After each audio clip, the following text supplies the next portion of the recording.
which is so funny to me. So people will say, Kody, no one ever would like Kody. Like, he'll never get another wife. And I'm like, dude is a saint compared to half the guys that are in the AUB. Yep. Kody will not have any problems. If he decides to be an active member again in the AUB, if he decides to take more wives, he will not have any problems taking more wives. He will, and there's probably a lot of women that would still love to marry him.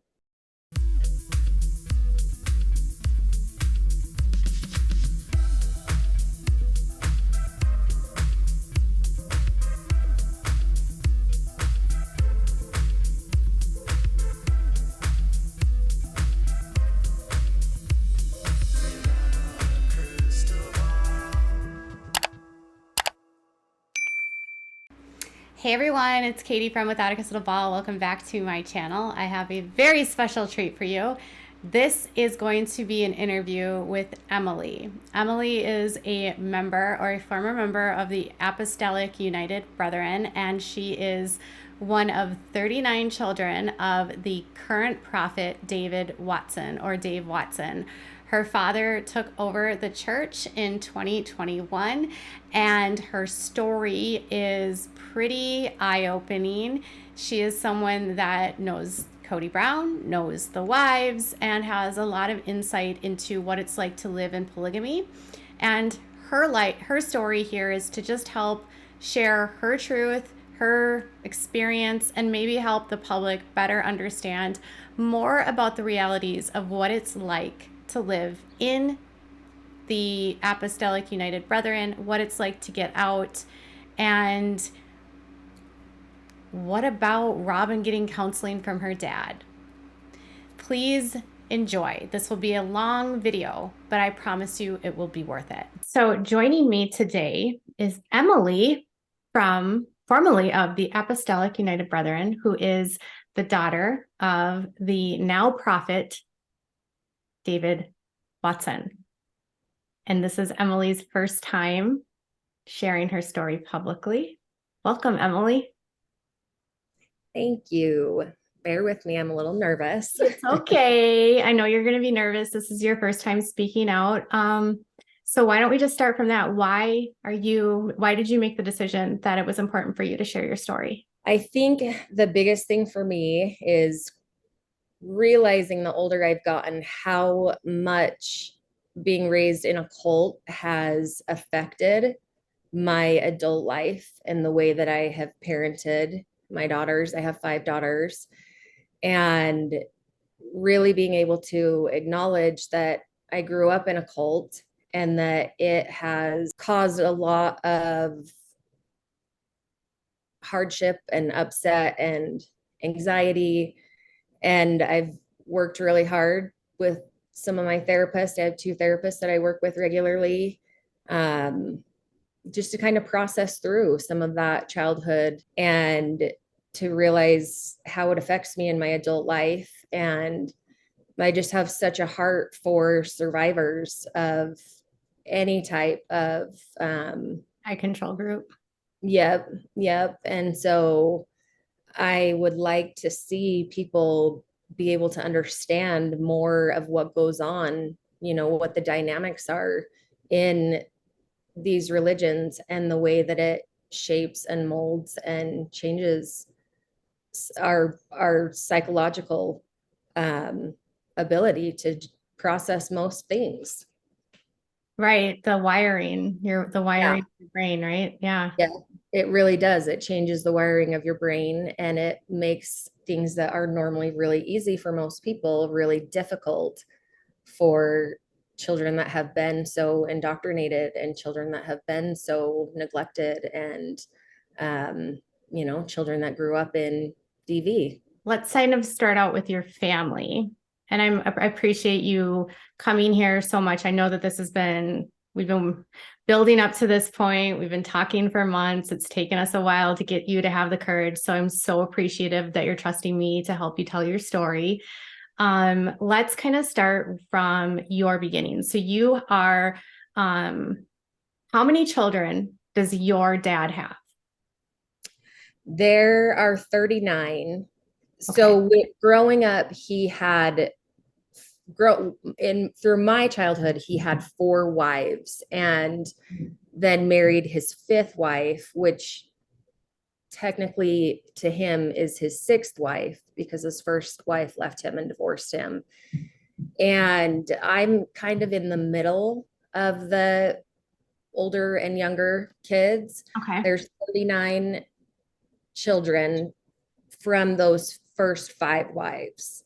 The first 6 wives. Okay. And then he took a 7th wife, and then a few months ago, so he married a 7th wife, I want to say like 5 years ago, Yep. and then married his 8th wife a few months ago, and I don't know how many children she has. I know her and I know some of her children, but I don't know if she has girls or boys or how many she has. I don't know the numbers in her family. So we've got 26 boys and 13 girls. Wow. That's a lot of boys.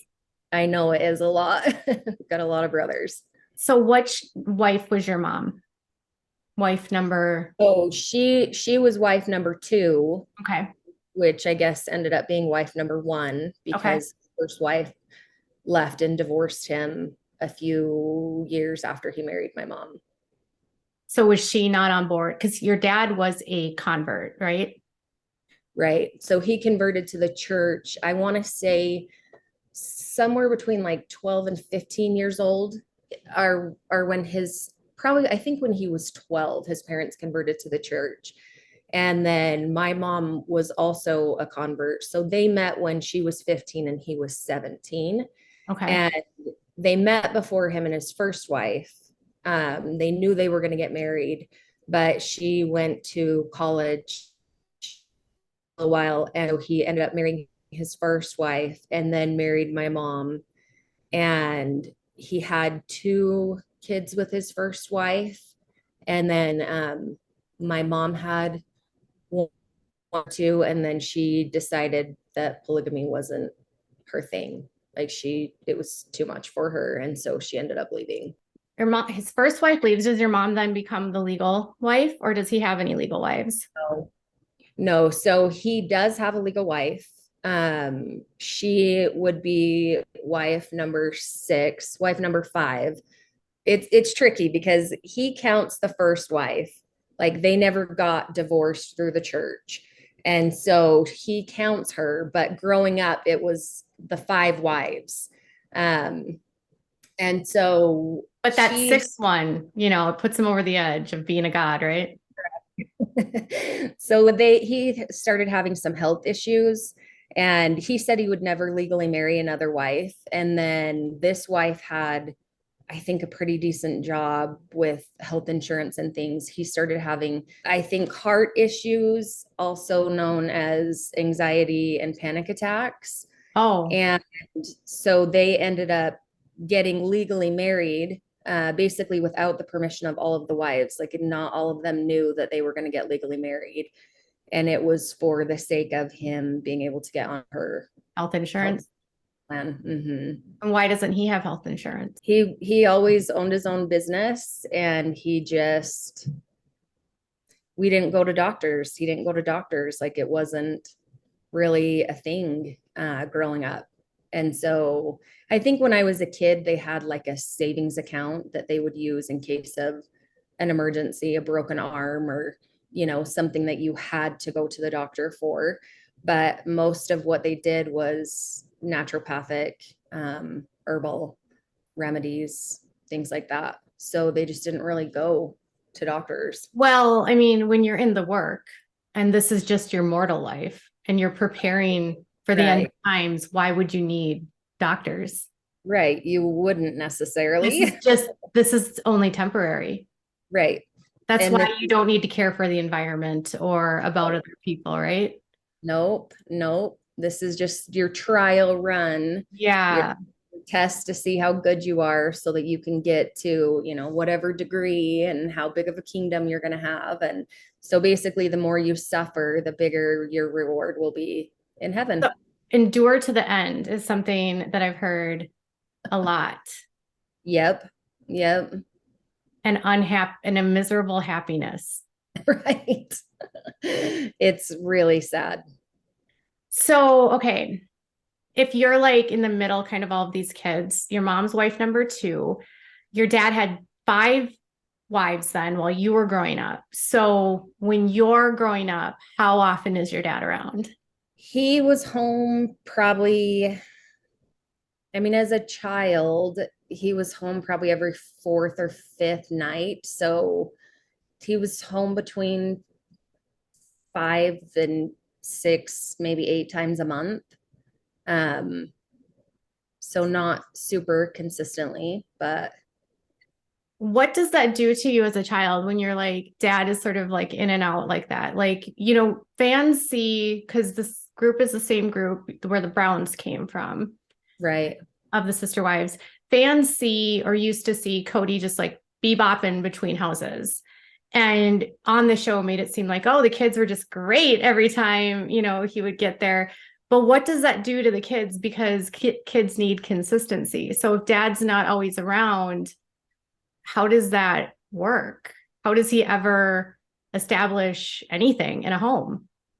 It's really hard, and establishing anything is, I mean, almost impossible. When we were kids, we hated when he would come home. And we would ask our mom every day, is dad home tonight? Is dad home tonight? Because we knew how hard it would be on the nights that he was home. And we didn't have a lot of structure. We didn't have a lot of consistency. And so he would come in and want things to be, really a certain way. And it just didn't work out that way. So it's really tricky it's your dad, you love him, and yet you're also terrified of him, and he comes home and messes up the whole dynamic of how things have been for a week, and then he leaves again. And so So if he wants hard. things, so if he wants things a certain way, like I'm assuming like clean and order and all of that, like what happens if it's not that way? Well, my father would rage. I mean, he would come home and he would, all of us kids, and he would yell and scream and, get everybody, like everyone had to get things together. And it was horrible when I was a kid. And my mom worked a lot. He provided, I mean, she helped financially quite a bit. She worked and gave him a lot of the money that she had. So we kind of developed a system to take care of each other when he would come home. And so my mom has 11 kids with him, and I'm number 5 of that 11. So I had 2 older brothers and 2 older sisters in the home. And when I was small, I remember them watching, like they knew the days that he was coming home, like we always would prepare, and they would sit and watch out the window. And as soon as they saw his car, then they would yell through the house, "Dad's home, hide the kids. Dad's home, hide the kids." So I remember lots of times my older sisters taking me and my 1 or 2 younger sisters and hiding us in their bedroom closets. And they would hide us. He would come in and he would, the older kids. And then once he got done, things calmed down, he would sit down to watch the news or whatever. And then they would come and get us out of the closet. And so that kind of progressed through, each generation of kids. We all kind of watched out for The younger each one. other the best that we could. Yeah, for the younger ones, and just did our best to try and protect the younger ones. And, and that was a learned behavior. We learned that from the older siblings. The older To siblings kind of survive. taught us how to survive that.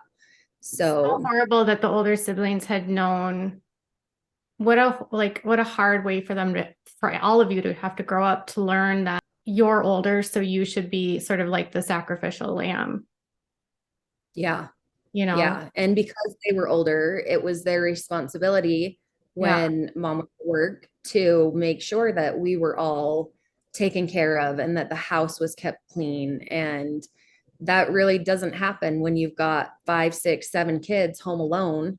Right. I don't know any kids that are capable of maintaining a household without any parental instruction. Your mom is working during this period. Are you guys in school? Yes and no. We were in school. We missed a lot of school. There was a lot of days that we would stay home to babysit the younger kids. There was a lot of days that we just, again, because there wasn't any consistency, there wasn't really a big push on the importance of education. And so we did go to public school. There was a certain time that several of us were enrolled in the AUB church school. And so I can't remember if that was called Beehive Academy or what that was called, but they had, and they may still have a church at the RCA building out in Bluffdale. And so, Is that the school that Mary's mom was the principal for a yeah, while? yep, the one that Bonnie was running for a while. So Yeah. you went there for a short period of time, and I think was it you that had mentioned that Meri was, were you at school with where she was and she was like her mom's like you need to be wearing these kinds of clothes? Yeah. Like Yeah. We were kind of the rebellious kids. And so most of the girls were in dresses but our mom would let us wear pants. I mean, we didn't have a lot of money. We didn't have a lot of dresses. We definitely had a few church dresses each, at least in my family from, how things were with us. And so we got yelled at a lot by the Barber family because we didn't conform to those standards. And so we would wear pants. And that was just like such a huge offense. it's weird to hear these stories about Meri. You're like the second person that's told me about that. Now another person was talking about one of her younger sisters that was just like that and just how controlling they are. Yeah. And I Yeah. was just like shocked. I mean, I guess I shouldn't be shocked, but just like how like the rules just Yeah. And I think part of it is because they feel so out of control in their own lives that they yeah. latch on to any type of control that they can have. And I heard her so, father was really kind of a brute. yeah. Yeah, I grew up with a cousin, so they're related to one of my dad's wives. And so we grew up going there quite a bit and having a lot of interaction with them. And yeah, there was definitely a lot of upset and just, I would say, really aggressive behavior. So, wow. So when you were at the AUB school, was there like actually curriculum there or are there teachers? I mean, it looked very small. Like I saw pictures of from an old article from like the early 2000s. And Bonnie was in a photograph, and I think her daughter Elaine was with her. Yeah. But was it a very big school? It looks very small. It wasn't really big. I mean, I couldn't specifically say how many kids were in the school, but I remember my fifth grade year there. Um, the teachers were parents of families in the AUB, and so the moms would come out there and teach. And I think my mom taught a class there too, and then she was also responsible for they had like a little store so you could buy like school supplies and snacks and things like that. And so I think that my mom was responsible for stocking that storehouse kind of thing, at least the food portion of it during that time that we went there. Um, I think parents that work there could get like reduced tuition, right? I think so. I think if your kids went there, you had to work there. And so again, it was a lot of parents that were teaching and things like that. And I do remember there being curriculum. I definitely don't think it was what kids have in public school. um it was really reduced a lot to kind of fit the AUB narrative and, just even the necessity of kids being in school. And again, there just wasn't ever really a push for the importance of education. Right. So I for mean, me, it wasn't like, oh my God, I learned so much, or they were right. so good at, the things that they taught there. So I'm trying to understand. Your dad has five wives, but he hasn't let go of the sixth wife because of whatever, the kingdom. And what kind of housing did you live in? We, each wife had their own house for most of the time. There were times that we lived together. When I was 8, we moved in with a sister wife and her kids and lived there until we lived together. I want to say till I was like 12 or 13, maybe even a little bit older than that. And then they bought a bigger house and moved that wife and another wife into the other house. So wives have shared houses at times, but it causes so much conflict and so much upset. And how do you divide things up? And the wives parent differently, and so it in our family that didn't really work for wives to live together. Having Um, to support or six households or five households, like financially, how does that even work? How does he afford all of these kids and all of these wives? Like, how is he even contributing? he owned his own business, Okay. and so through the business he would pay like the mortgages on the house and then the utilities on the house, and then the wives were responsible for food and clothes, and if you were lucky enough to get extracurricular activities, that was something that the wives paid for. So he didn't really contribute more than that. And all of the wives worked. All of them had jobs. There wasn't, it wasn't like the Brown family where Christine was kind of the designated one to stay home. And I don't Um, think she really stayed home, to be honest. yeah, yeah, I think that I think she definitely worked, but she was probably more of the like motherly, the motherliest figure in that family.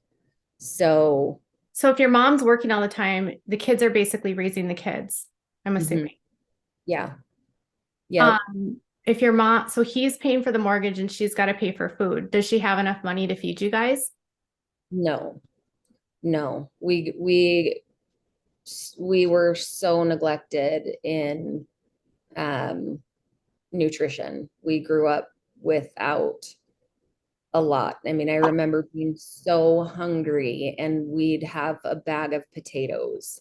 And so we would peel the potatoes and we would eat them with salt. Like that would be our meal for the day. And we didn't go hungry all the time. I mean, there were times that we had food. I rarely remember having milk in the fridge.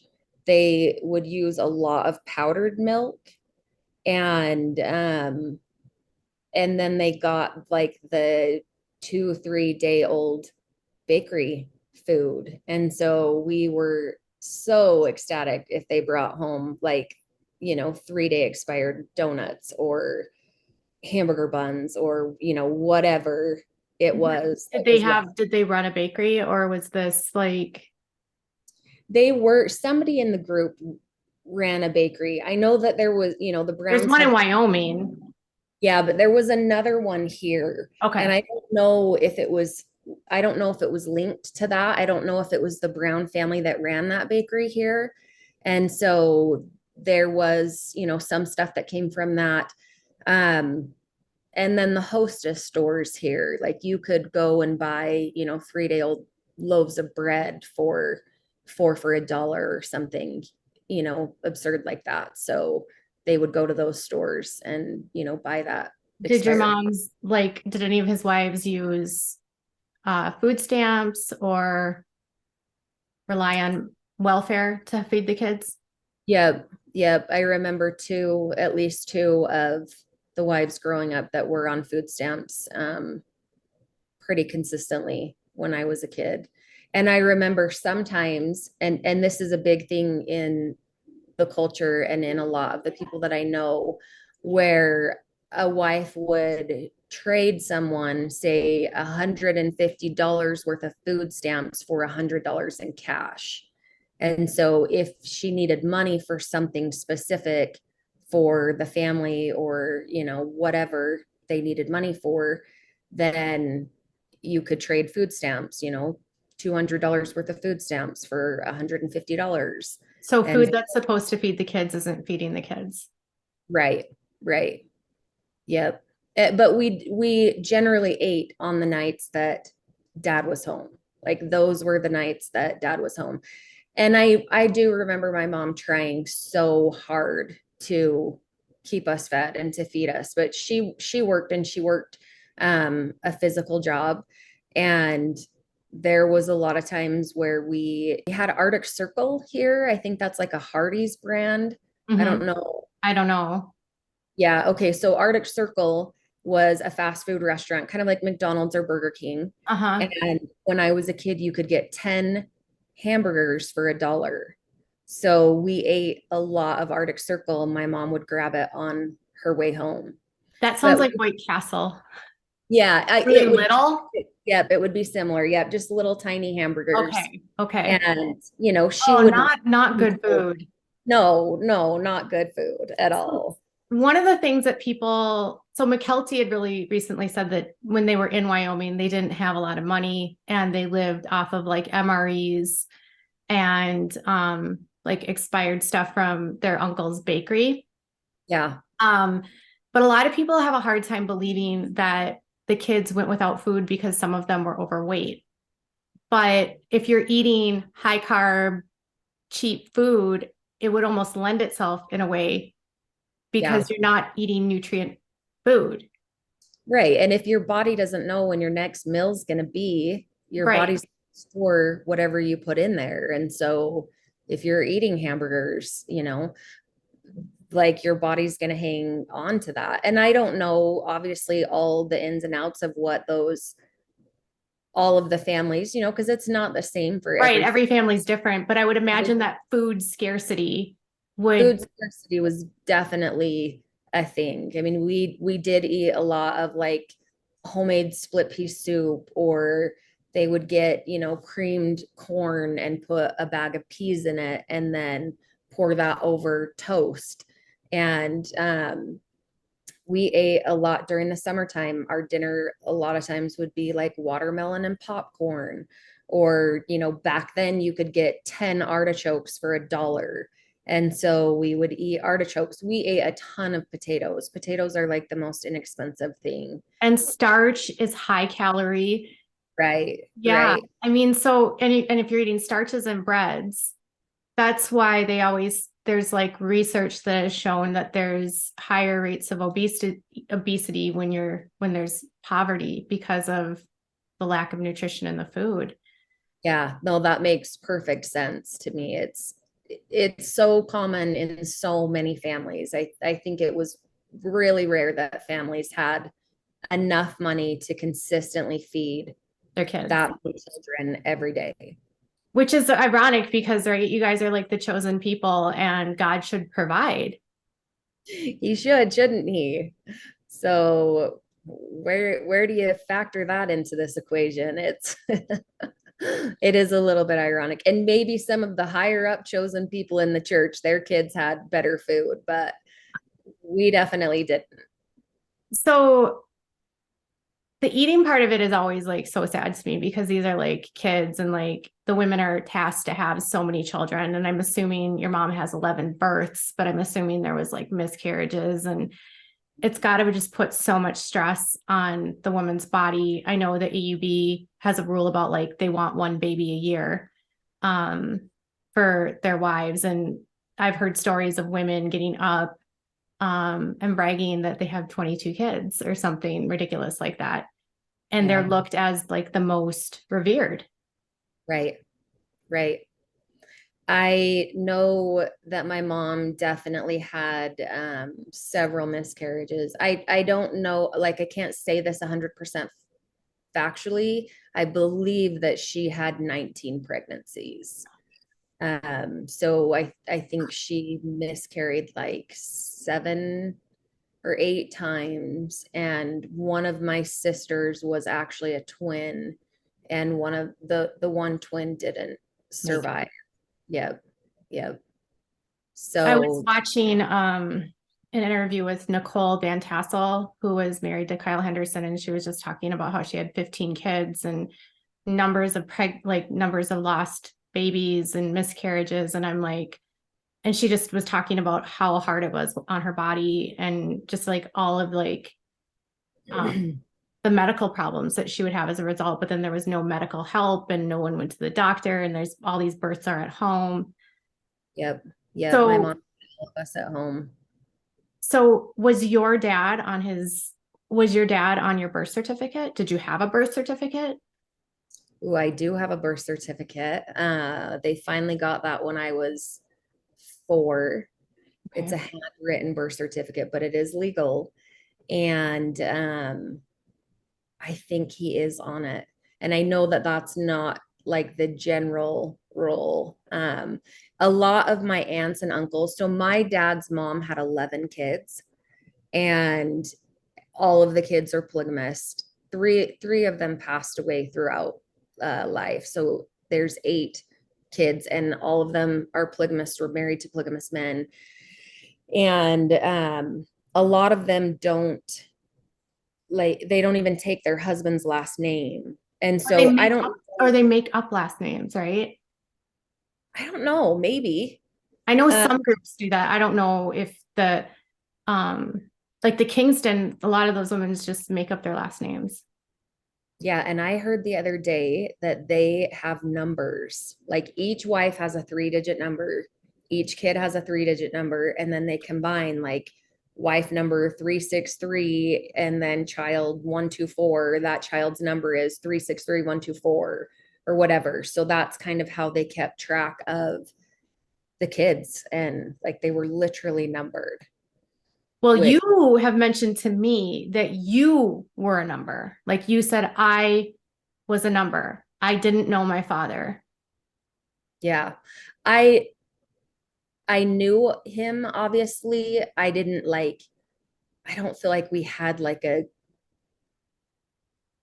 I had a relationship with him based on survival. Like I knew how to be a certain way so that he wouldn't be upset. And I was the one that they would say, well, you go ask dad because dad's more likely to say yes to you or whatever. But numbers were always a thing. I have this many kids, I have this many grandkids, like everything is numbered. And so, and when I was younger, I remember thinking that is so cool that they know how many kids and grandkids there are. And then the older I got, the more I realized, like, I'm a number. I'm a number to him. Like I'm, kid number 15 or whatever. Like it's not about Because who I am. It's about the size of, his kingdom, right? yeah. Yep. And it's How big is about the wives. So the wives are their role within this church is to bring the spirit babies down from heaven. It's so freaking weird. When I hear how this works, I was like listening to a speech by, I don't even know, Brad something or other, Brad Lavery. Yeah, and he was talking about the babies coming down from spirits, and like your families pick you and they go up into spirit heaven, and then mom brings you down. And someone was actually telling me that some people, or like some of the leaders, will tell people that they need to have as many babies as possible to save the spirit babies from wicked families. I literally remember after having my third. So I have 5 daughters. I did not birth my first one. I became her mom when she was 4. And when my husband and I made the decision after our third daughter that we weren't going to have any more kids, I remember my dad like being angry at me. Like, you have children that you contracted with in heaven to give birth to them, and you need to have them so that they don't go to bad families. And I remember saying to him, like, all the time, well, dad, I will pray that God sends those babies to good families because I'm done having kids. I did end up having two more, but it was like a thing. Like he was visibly, literally angry that Well, we because were having kids. yeah, so someone from the group was telling me that like one of the things that they grew up hearing was that they were told that they needed to have as many kids to bring the spirit babies down to protect them from going to Black families. Yeah, I do remember being told that as a child.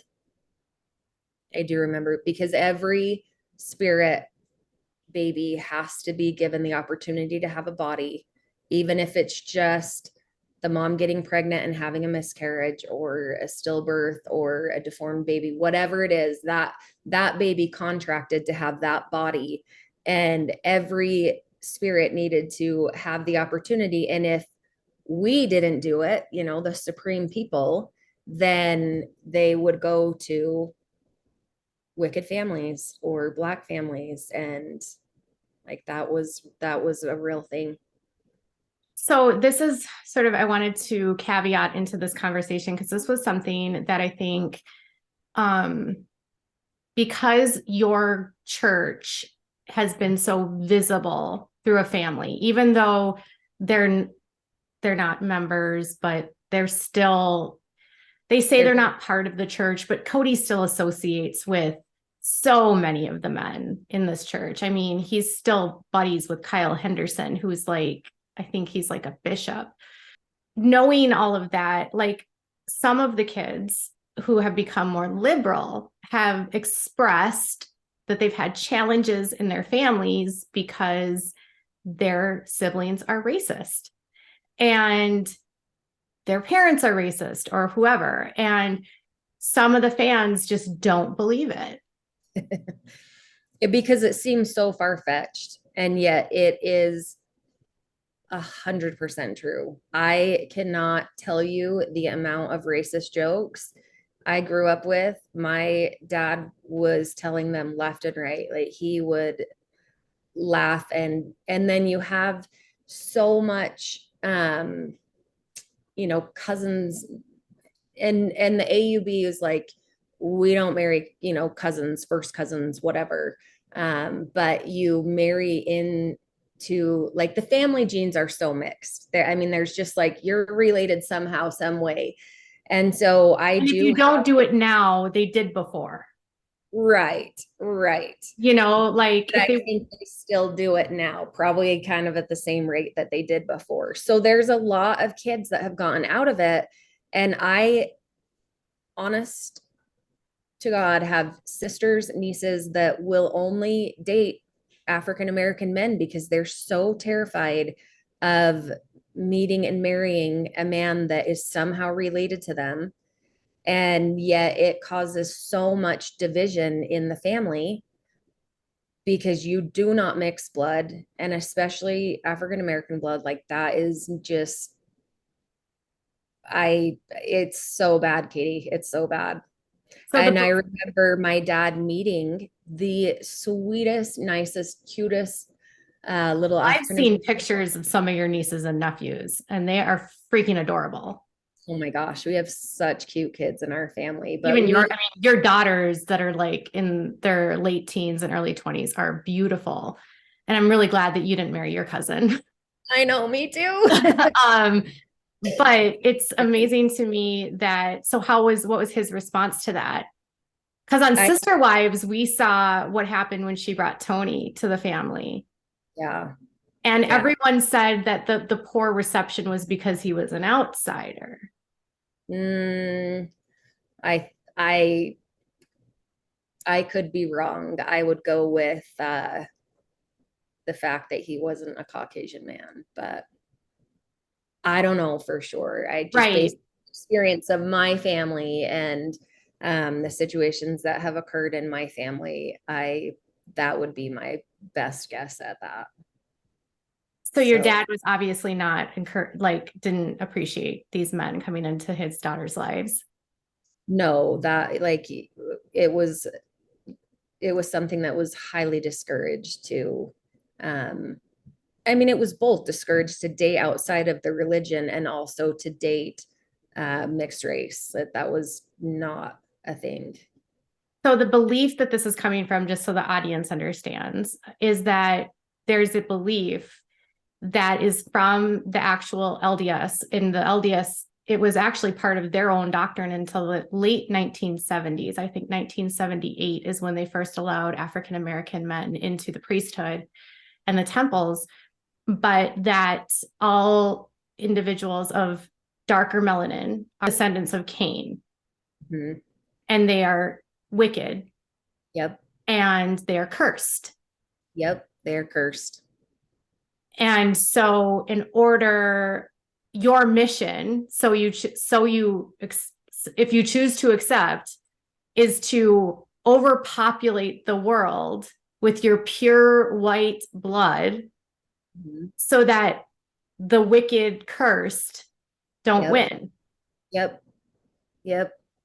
And how does that, I mean, so when you grow up thinking that just because someone's got more melanin in their skin, they're wicked and cursed, what does that do to a child?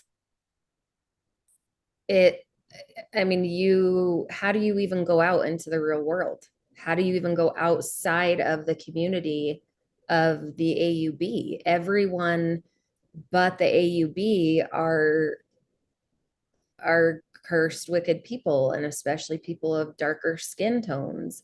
They're not going to, they might get to heaven as a servant to, the righteous white man.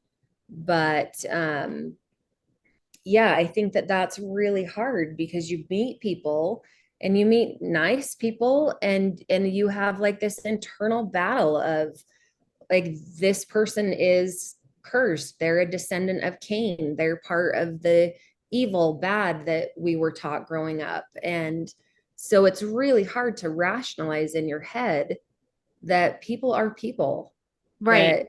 That there's no need to discriminate or to look down upon or negatively upon. And my dad meeting this little African American lady that did some therapy with my family through an inner child workshop when I was about 15.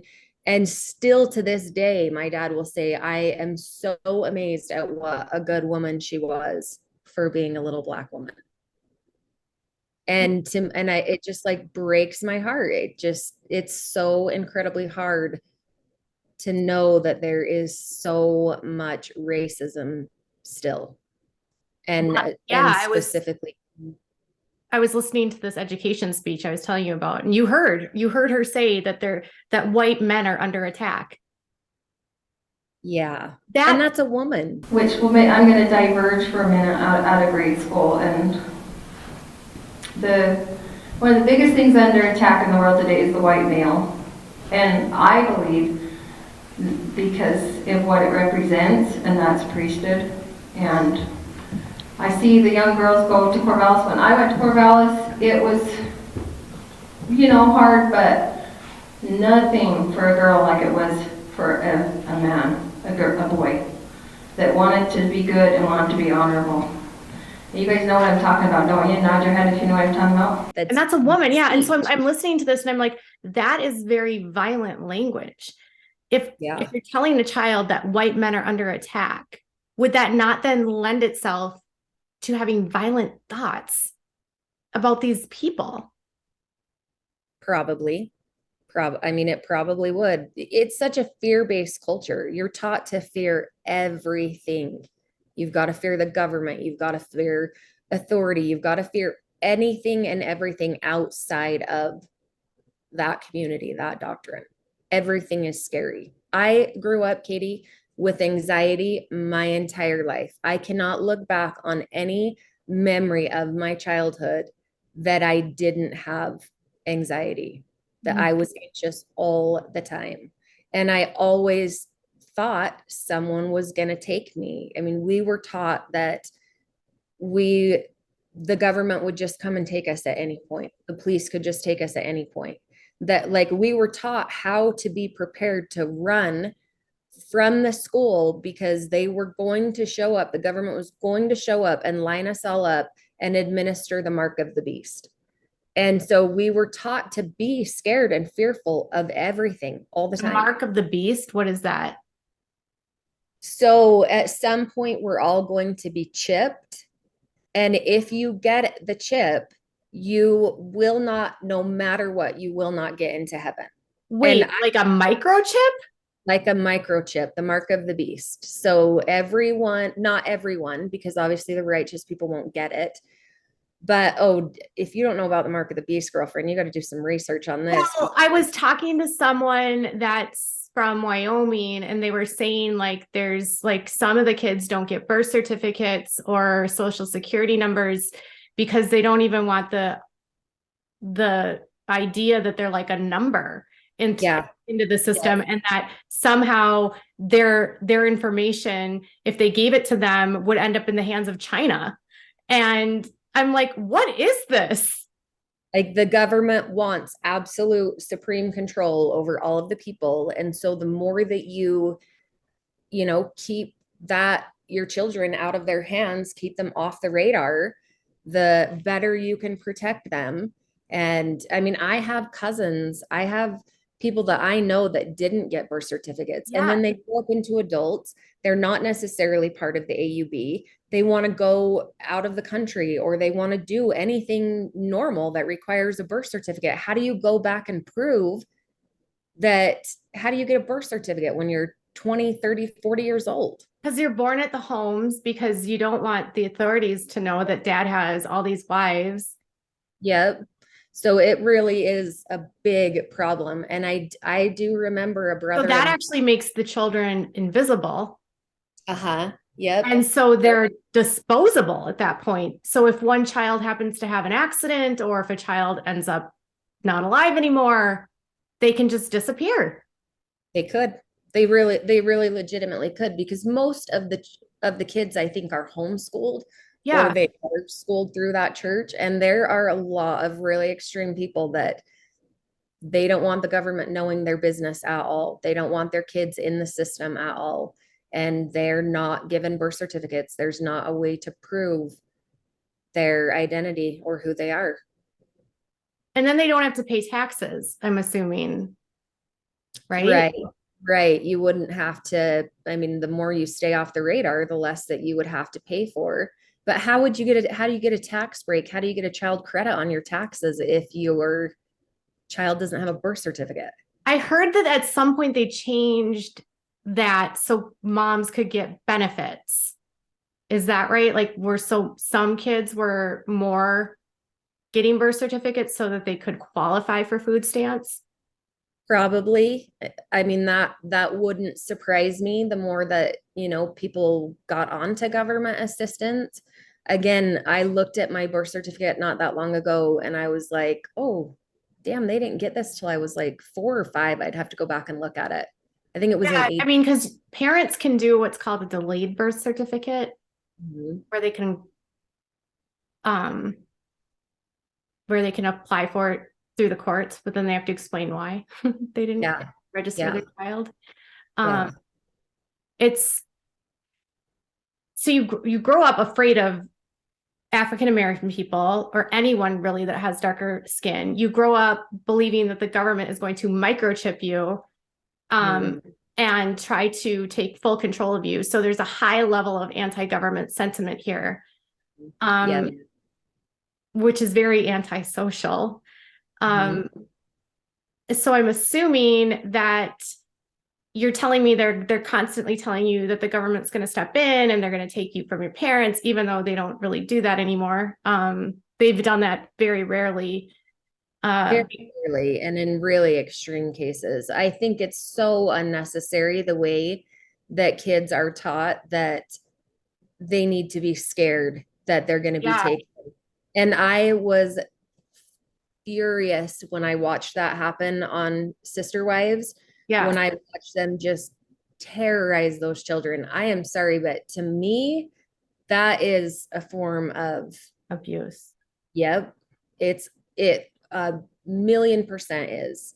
there is no reason that the state of Utah is not going around just picking children up from polygamous families. I mean, it's so asinine to think that they are indoctrinating their kids. They are still to this day telling them that the government could take them at any time. I would assume that it would be, I mean, like I think I said yesterday in my video, it's a great way to keep kids silent. Yeah. Oh yeah. If they think that the scary government's going to come for them, that's going to just make them fearful. And then if they are asked questions, they're just going to deny everything or say nothing. Right. I think it was Kristen or somebody, I can't remember who I was talking to. And they said that they were just always told to, like, if they were asked questions, they were like coached to say like, no, I don't know. They were like always told to like never answer questions. Yep. Yep. You're definitely coached to not talk to police officers, to not talk to emergency responders, to not, child protective services. Which is ironic because on the show, they'll be like, but we report things. No, they don't, but okay. So, and to this day, McKelty and all these kids, they still believe that their dad was going to get arrested. I don't believe that for a second. Or do you think that they're just lying? It's so tricky. I don't know if the adults, because you have to remember they're all indoctrinated too. I mean, all of the Brown adults were indoctrinated the way that their children were indoctrinated. And I think a lot of them really do fear that there's going to be more of these polygamous raids and that the children are going to be taken. And I think it's so far from the truth. I don't understand why it's pushed so heavily still. And the Brown family they were not going after them in the way that it was portrayed on the show. It was just. No, I mean, there's court records that say that they didn't even show up at the house. Yeah, it seems like on one of the shows, they like show an officer driving down the street or they show a police car and it's like, come on, That's probably there are police in the community and it doesn't mean that they're coming to the house to take them away or like it's so imminent that they move in the middle of the night. I mean, that was bizarre, but to say the least. Right. So they're not, I mean, and I don't think kids even understand, like when you're in that kind of environment and you're not in this world and you don't understand that police officers are not bad people and that emergency professionals or emergency responders and first responders are really there to help you. And that, teachers and all these people are basically mandated reporters. And so they're basically just making kids scared of anyone that could potentially. Who could potentially tell what's. Right. Exactly. So my thing is they always would argue that, well, we're only secretive because of the legality of it.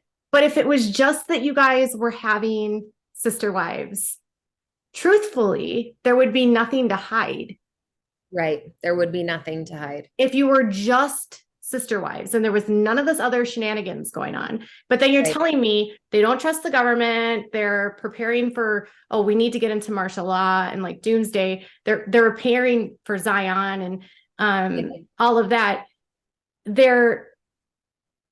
don't trust the government. So how is it that such a mind-bending experience? I try to make it's hard to even comprehend how extreme it is and how crazy it is. And the communities that they're building, I mean, just the community that they're building in Mount Pleasant and the sizes of the houses. I have an uncle who doesn't have any children at home. He had 4 wives. His 4th wife was young. That family blew up. It was kind of similar to the Brown situation. They just built like this ridiculously big house. It's all run off solar power. It's got like a 30 or 50,000 gallon well, water reserve. food stocked for everything, because they truly believe that the government will come in, that Utah will go under martial law, and the people will have to have places to go, and they'll have to rely on each other as a community. And so they run the drills down at their campground. They have that really large campground down in Mount Pleasant, and they tell them, on this date, we're running this drill. So show up with your family, show up with your tents. Some people are assigned cabins, and they run through drills of checking in, and people are assigned injuries, and they've got to, how do they take care of the injuries? And so they're preparing the community for essentially the end of the world, for the destruction of all the bad people. So that's got to put such high levels of paranoia and fear. Oh, it does. It is so terrifying. And again, this is part of why I want to share my story. I didn't realize how terrified I was of everything, and raising children, dealing with the school. My 7-year-old has a really rare autoimmune disease, and she got sick at the beginning of 2019. And it took us quite a while and quite a few doctors before we found out what she had. She was diagnosed in October of 2019. And so we frequent fly the children's hospitals. My husband had kidney cancer also at the end of 2019. And my mind is so blown at the help that we have received from the pediatrician, from the rheumatologist, from the nurses, from this whole medical community, that they haven't tried to take her away from me. No. And I can't tell you how many breakdowns I have had in a doctor's office. Like, it just in this last year, like I grew up in a cult, and I'm terrified on one hand, to be honest with you, because of the repercussions that might come of it. And I'm terrified on the other hand to not be honest with you. Right. And so it is a mind game, and it is really, really hard to navigate through parenting in what I call the real world, outside of the community, the church, things like that, and realizing that these people are here to help. I mean, Yeah. we see a psychologist at the children's hospital for my kids and for some of the things that they've been through. And, we never, like, therapy wasn't approved or talked about and things like that. And then I'm, getting into therapy, and it's like realizing the freedom that I'm now acquiring in my adult life, and the things that I'm being able to pass on to my daughters, that I'm 40 years old.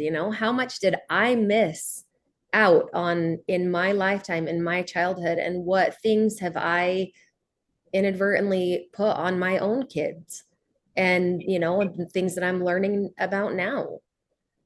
It's like you have to start from zero because you don't know anything. Yeah, it really feels like starting from zero.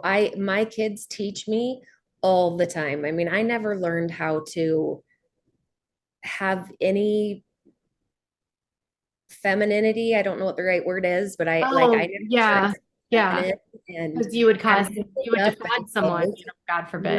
Right. I mean, it's just the things that are taught are so bizarre. So growing up and learning what we did, and then becoming an adult and realizing how things really are, and navigating parenting, and navigating friendships, and navigating, business relationships, any of those things. It's really tricky. It makes it really hard. Because you are taught to protect polygamy at all costs, and because you're taught that everyone out here is bad, you're literally told to lie about everything. Yep. And that's the one thing that people don't understand with the show, because they believe everything that they're hearing, but they're probably lying. It's on TV. It's got to be true, right? Yeah. And it's on TLC. Isn't TLC a family channel? Yeah. I mean, it's minimized so severely on the show, and they get to pick and choose. They get to decide what conversations they're going to have that are going to be filmed. And it's not real life. the show is not real life. That is not real AUB polygamy. I mean, maybe the destruction that you're starting to see, the things That's that are, pretty common, I've heard, is that these families can just blow up like this. yeah, it happens. It happens quite frequently. And why do the men care? You know, they get to take more wives. And so if a wife leaves, then she's bad and evil and she's, you know, gone to the dark side, and he gets to continue with his church roles and responsibilities, and he gets to continue to marry, and he's got someone to sleep with every night. So for him, there's like not really any reason to work out the marriages, because he still has somebody's arms to go be in. That's what I was noticing, is that like if one doesn't conform, well, there's just someone else that will. So why would I even need to bother trying? Right. I mean, the whole Kody, like watching the Sister Wife show, and Kody, you know, saying that respect is more important to him than loyalty or than love. And like love is generally the language that women speak. And I know that respect is the language that men speak, but it's not. Not always. I mean, that's your cult telling you that. Yeah. See, and those are things that like I'm starting to learn. Like I'm starting to, I don't know what the right word is, but it's like there's so many things that I've been so indoctrinated with. And sometimes I have to ask, like people that I'm close with, or doctors, or things that I have to ask, like, is this a normal real life thing, or is this like a cult That's thing? a patriarch thing. That's like the men needing to be revered. Right. But I would argue that all people need love. Yeah. Oh yeah. And I don't think a man's need for love is any different than a woman's need for love. It almost creates love like starvation, because yeah, that's a good way to put it. You are so starved for love that you'll do almost anything and everything that you can just to get that attention or that affection or what feels like love to you. And when you're a number and you just want to be seen, yeah, it's just a game you have to play to get the attention and what you need. It's a game of survival. It really is a game of survival, and women and children are currency. They are a currency to these men. They can trade and barter daughters. They can build their kingdoms by having, you know, these ridiculous amounts of wives and children and grandchildren. And it's hard to grasp. It's hard to grasp reality when you've been so indoctrinated with these things. It's hard to like even fathom when you see the family break up like this, and you know that this happens all the time. If he were in the church, he could just gather up another 3-4 wives. But now he's out there saying, I'm not going to do that. We'll see. But Robin's out there saying, well, this is what I believe. Right. And ultimately she could leave him and she could go marry another, you know, man in the church and blow up another family if she wanted to, or he could go back to the church and he could marry multiple wives. I mean, my parents have been separated for like 3.5 years, and most people had no idea. And my father took another wife. You know, there wasn't any consulting of, you know, there's nobody looks at it and says, well, he's got problems with this wife or that wife or whatever. And so like who holds these men accountable? Where is the accountability with these men? It's a good old boys club. And look at Kody, he's a good old boy. And that's what you see in the AUB. In a lot of the polygamous cults, the men are, you know, the men. You must obey, you must submit, you must. Yep. I mean, and like I was saying, I've said in so many videos, like you never hear him say things like, I love Robin because of her tender sweetheart, and she's so creative, and she's such a good seamstress, or she makes me laugh. It's like she obeys me. Right. And that's what gets you where you need to go. You've got to obey. You've got to be good.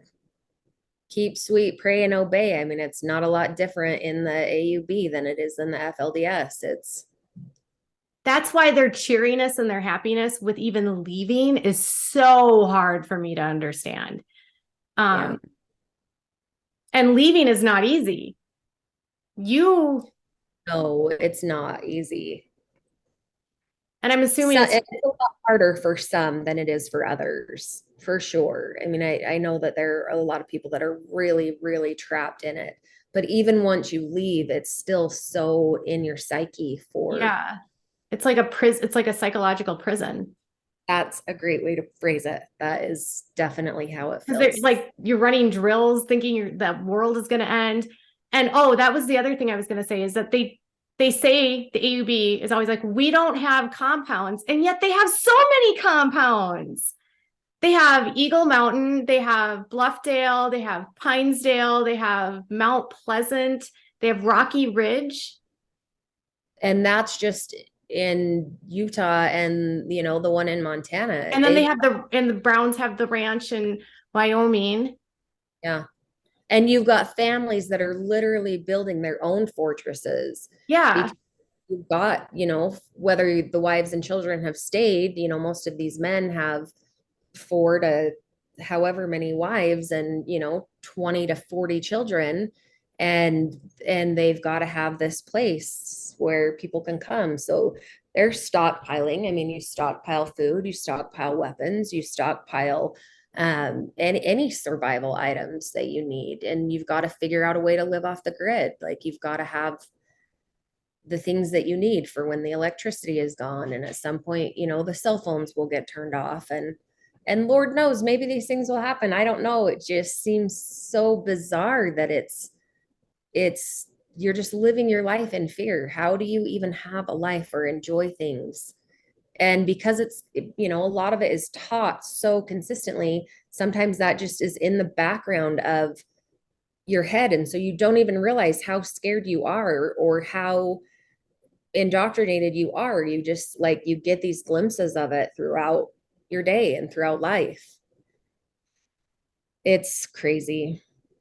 Well, and everything is just so insulated, and I think the best thing in some respects for the kids of the Browns family was the show because they got to go to regular school and not be polygamists. Right. But I've also noticed that he has a lot of control of Robin's kids. And I'm starting to wonder if that's I already made a mistake with these kids. I can still control these ones. Yeah.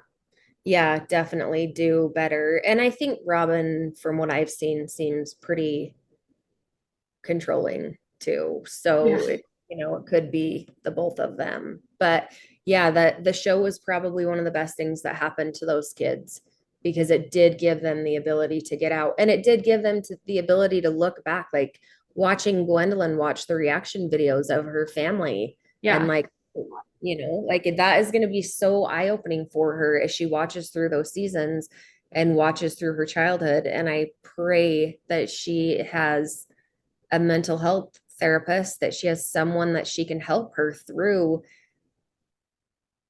this, transition of her life and going back through, because there are things she's going to see that are going to trigger her. Yeah, because I think they have purposely told the kids not to watch the show.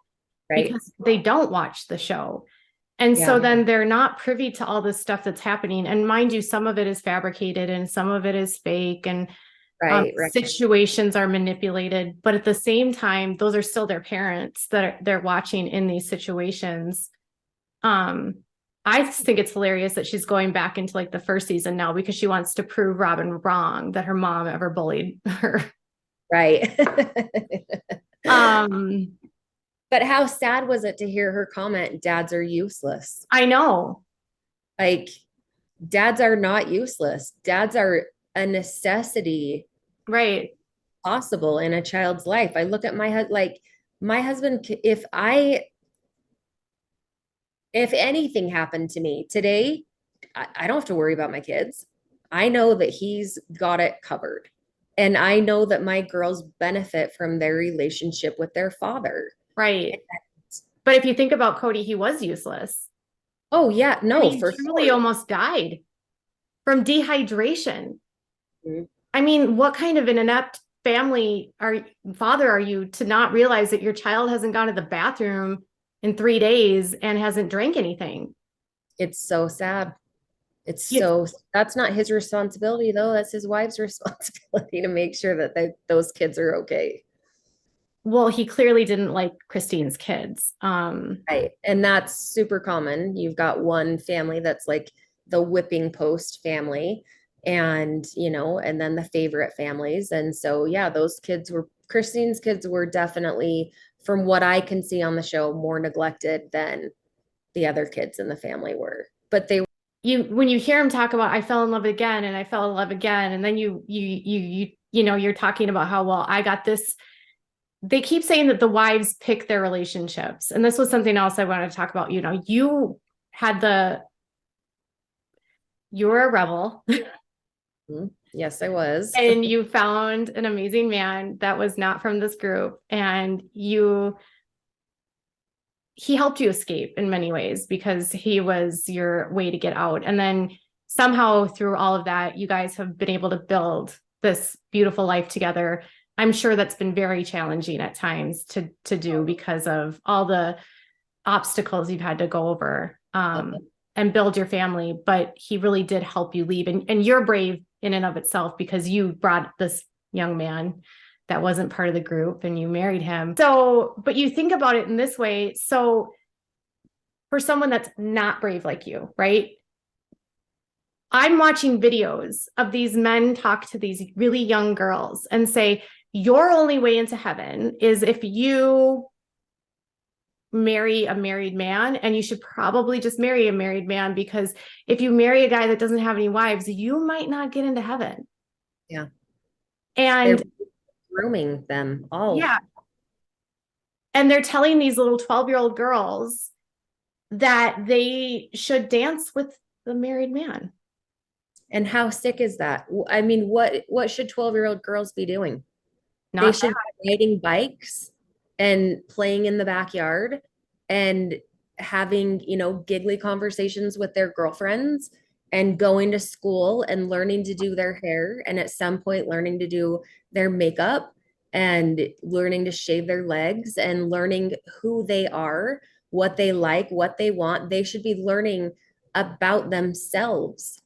At 12 years old, you should not be thinking about or worrying about who a good man is and how you should behave in order to even be lucky enough to marry a good man that has a proven family, that has multiple wives and children.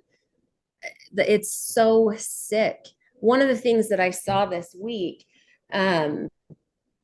so statistically, if you look back at the census records, back at the time even that the LDS church started, men got married at the average age of 26 and women got married at the average age of 22. Yeah. So please tell me how anyone thinks it is appropriate for a 37, 39-year-old man to be marrying a 14-year-old girl. Right. That was not a common thing 50 No. years ago, 100 years ago. It wasn't a common thing. I think in 200 some years. families, if like my parents grew up, their grandparents, they grew up on farms. And I think in the farming world, much like your world, the kids stop going to school at 14. And so then they're Right. thrown up, but I think if you grew up in a city and that wouldn't be normal at all. Even in the farming world, it was more common for if a 16-year-old girl got married, she married an 18, Right. 20 or 22-year-old man. She's not Right. marrying a man that could be her father. No, I mean, my grandma married a 21-year-old and she was 16. Okay, so that's a 5-year difference. Right. Like I mean, my husband's 8 years older than me. right, mine's almost 6 years older than me. I understand that. I do not understand a 14-year-old marrying. No. I don't even understand a 14-year-old marrying a 25-year-old man or a 29-year-old man. let alone a man that's almost in his 40s. I mean, I was told, I think by one of your sisters recently, that there was a man that recently married his wife's niece. And there was so much grooming going on in that situation. So they get married 1 week after her 18th birthday. And he's 39. Mm-hmm. And she just turned 18. Yep. And she was like a child to them because they helped raise her. Her mom has a lot of mental health illness, and there was a lot of DV that went on in that family. And that's a tragic situation. That situation breaks my heart. It's when you think of it in the context of these girls from the time that they're born are talking about their only way to heaven. And I was listening to this in the education talk of that woman up in Pinesdale telling the girls, like, your goal and your mission in life is to bring down the spirit babies. There's nothing more important than that. And so don't go to college. Don't give off you only have so many years of fertility. Don't give those years of fertility up. I don't think so. And Joseph Musser taught differently too. I think that a woman's reproductive years are kind of in a 20-year span, especially with the women, you know. You can plan ahead, you can cram all that college in, just be aware what your main goals are in life. If they don't like what I'm saying, marry a godly man, because you can't become a goddess without him. Your husband, yeah.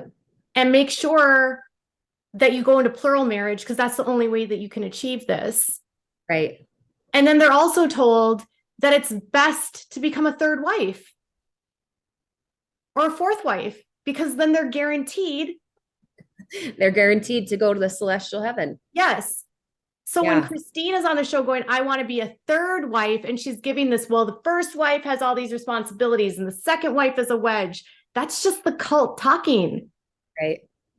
It's just the dynamic of the cult and the way that they have been groomed and raised. And I didn't know a thing about college. I was going to get married and I was going to have babies and I was going to be a mom and a wife.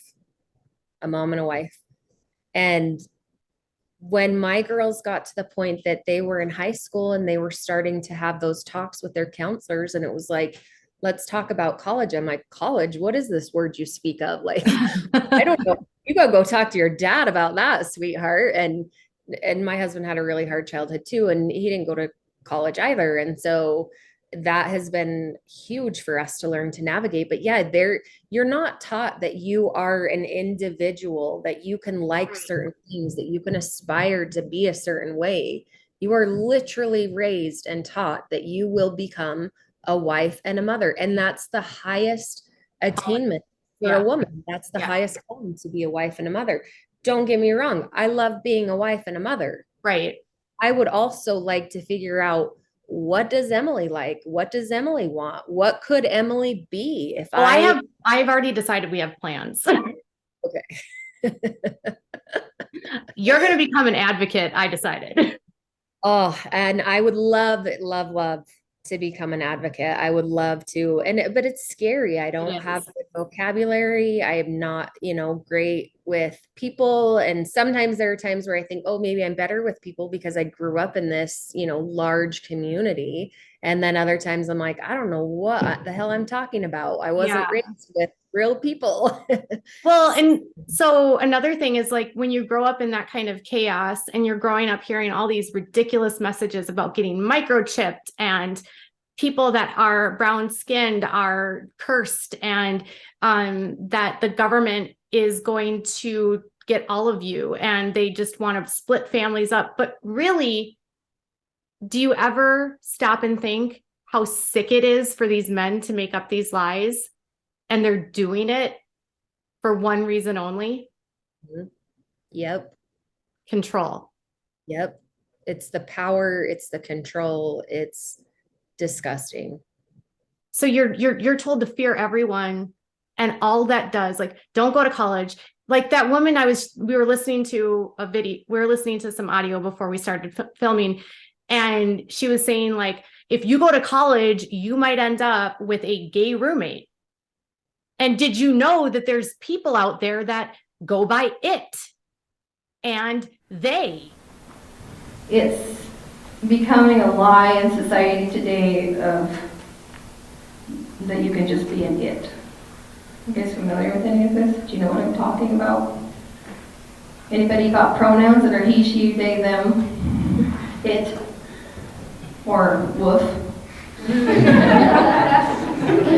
Unfortunately, this is a very real thing in our society. Good is bad and bad is good, and it is climbing to a point of ridiculous. Ridiculous. And white men are under attack. Who does that benefit? Right. And it's a woman saying this. That's what had me so mind blown. I'm like, wow, this is literally an adult woman that is giving this talk. Yeah. I was like, which is another thing. If you grow up in a society like that, and then there's all this like trickle down stuff, right? So the men have all the control and the women, what's the pecking order like for these wives that are in these situations? Like if you are like, what did you witness in your mom and all these other wives, like their relationships? How did that play out? Oh, it's chaotic. It's you have wives that are, vying for favorite wife position, and they are either causing a lot of chaos or they're just like constantly calling and needing the husband and requiring him. And then you've got it's really funny to me, two of the sister wives that live on the property where my dad lives, their church, their community, they portray that they are these really great sister wives, that they are really good friends. They literally have a house, a double carport, and a house. Okay. One lives here, one lives here. Their cars are parked next to each other. They go to the church at the same time. They come home at the same time. They go to these same things. They drive their own cars. So they get in their cars, they drive to church. They put on this front that they're these great friends. And then they leave whatever church meeting or activity and they come home and they hate each other. They can't stand each other. Nobody in the church would know that. Right. Nobody would guess that. But these Right. two cannot stand each other. And one is the favorite wife and one is the cute little legal wife. And they both have the, whatever they do, but there's so much chaos between the women, and there are some that get along. Not all polygamists are this way. In my opinion, from what I've seen, the majority of them are this way. I do have a couple of brothers that have multiple wives. And from what I see, their wives seem really cute and friendly and, kind to each other. I know that they have problems, but they appear to get along. And yet I hear stories from my aunts about hating their sister wives. And, my aunt's first sister wife is in there sleeping with my uncle, and she runs in there and grabs her by her hair and rips her off of him and drags her out of the room and is like, there's just so much crazy chaos. How do you literally internally be okay knowing? I know. I was actually just having this conversation with Kristen yesterday. And I said, when your husband brought in his second wife, that first time they were together, it must have been horrible. And she said she just felt like dying. And every time he was with her, it was just like another slow death. Yeah. And she said, if I wouldn't have been her sister wife, I would have loved her. Yeah, they would be. That is the thing. A lot of them would be friends. And again, they do pretend to be friends, but my dad's first wife, he was so in love with her. And we would be at a family event, a family function or something, and he would talk about her and he would just like light up and beam, and just like, he's still to this day. I mean, I haven't talked to the man in almost 2 years, but up to the point of me stop talking to him, he would talk about her, and I would watch my mom's face as he would talk about how much he loved this wife. I would watch the other wives' faces if, he talked about it in front of the other wives. And it is traumatizing. And they just sit there and they clench their teeth and they half smile and they pretend like what this man is saying is okay. And it's not. It's devastating. It's wounding their souls. Right. It's I mean, really you hard. see like what Robin did with the family. I mean, Kody just, and I would argue that Kody probably just doesn't care who the person is as long as it's someone that's kissing his ass. That's just my opinion. Yeah, I would agree with that too. But yeah, I mean, I don't even know how you would reconcile that. And then you have, once the husbands are like taking things out on the kids, if they're mad at the wife, what about the wives taking things out on the other kids? Oh, it happens all the time. It happens all. I could tell you stories for days. I remember so many times as a child being a sister wife. I remember one wife in particular, if we were with her kids and say we all did something bad, she would,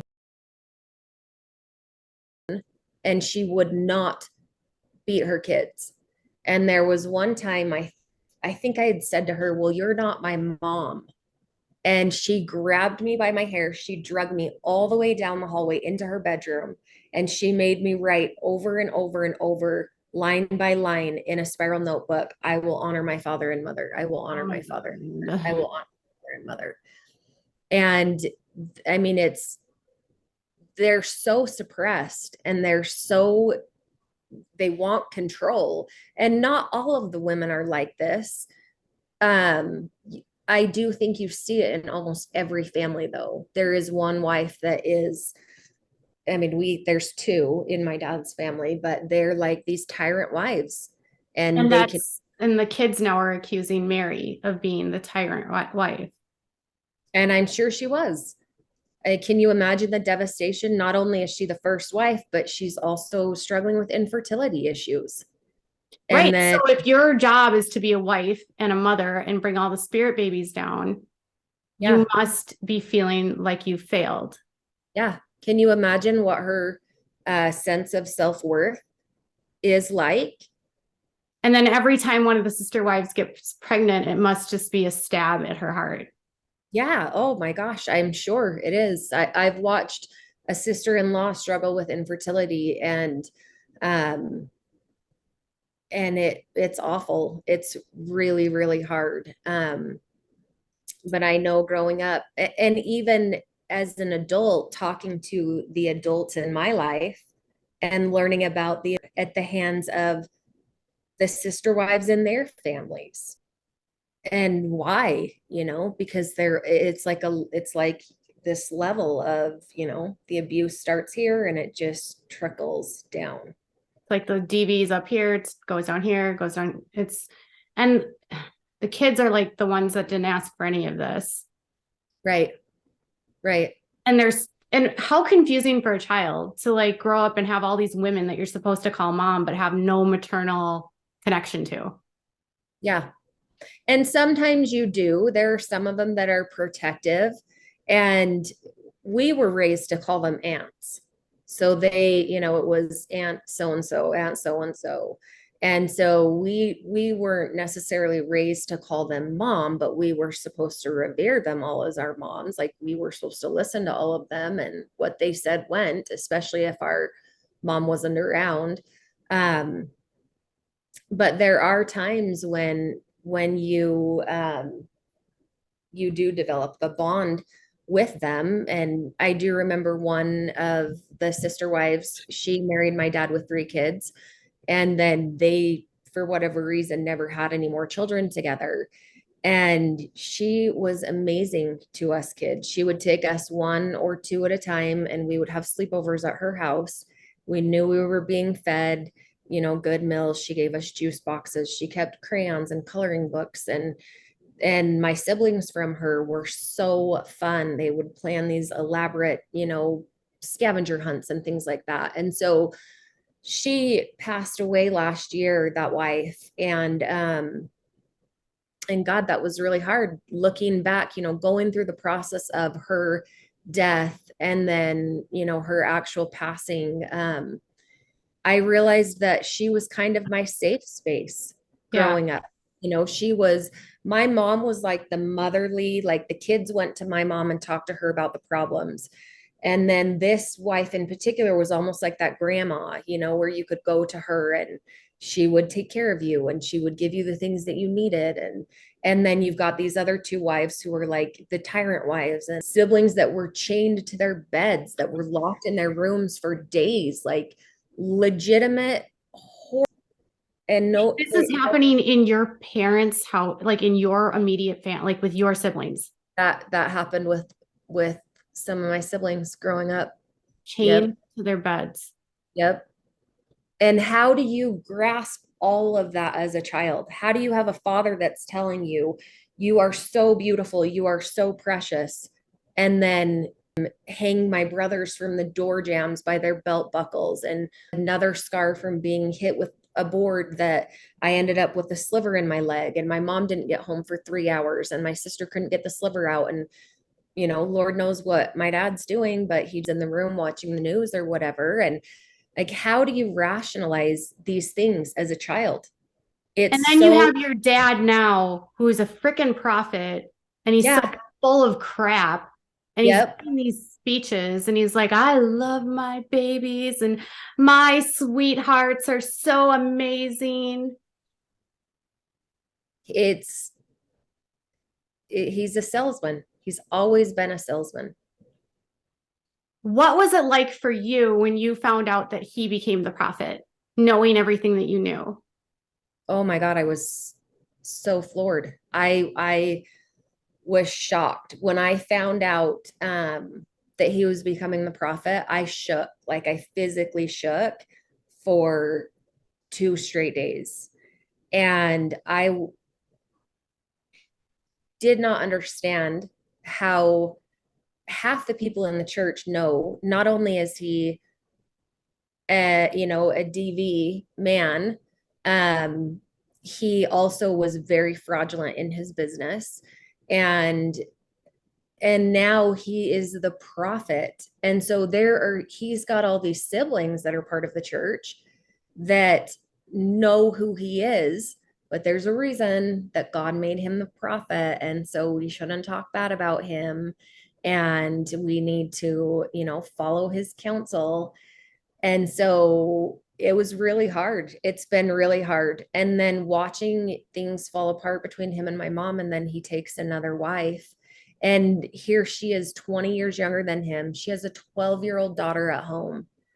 And I'm like, how is that real life? And again, where's the accountability? Like, who do these men have to be accountable to? Where is clearly no one. checks and balances? No one. They don't have to. It's again a good old boys club. And so it's really disheartening on one hand to know that someone who has done the things that he has done is also taking away the priesthood from men that have done the same things to their families, but no one knows, apparently, or it's not openly talked about because he's the prophet now. I was told that like when Lynn became the prophet, it was a lot of controversy, and then him becoming was a lot of controversy. Yeah. Well, Lynn, obviously we know about Lynn because of the allegations. Right. No, that's not where I was headed with that. Before Lynn died, about an hour and a half, 2 hours before Lynn died, some of the brethren begged him to appoint the next prophet. They knew that based on the order of succession, that my dad would be next in line. And so they begged Lynn to appoint a new prophet. And Lynn was like, I'm not going to die. And literally like 90 minutes later, he died. And so, of course, that, put my dad next in line. How did your dad get so high up? He seems like, how do you even get that high up when you're the way that you're called to the council? So normally the prophet would be the next man in the order. And when I was a kid. And when he was called to the council, we were told that he would never be the prophet, that there were too many men above him, and that he would be an old man before that time would come.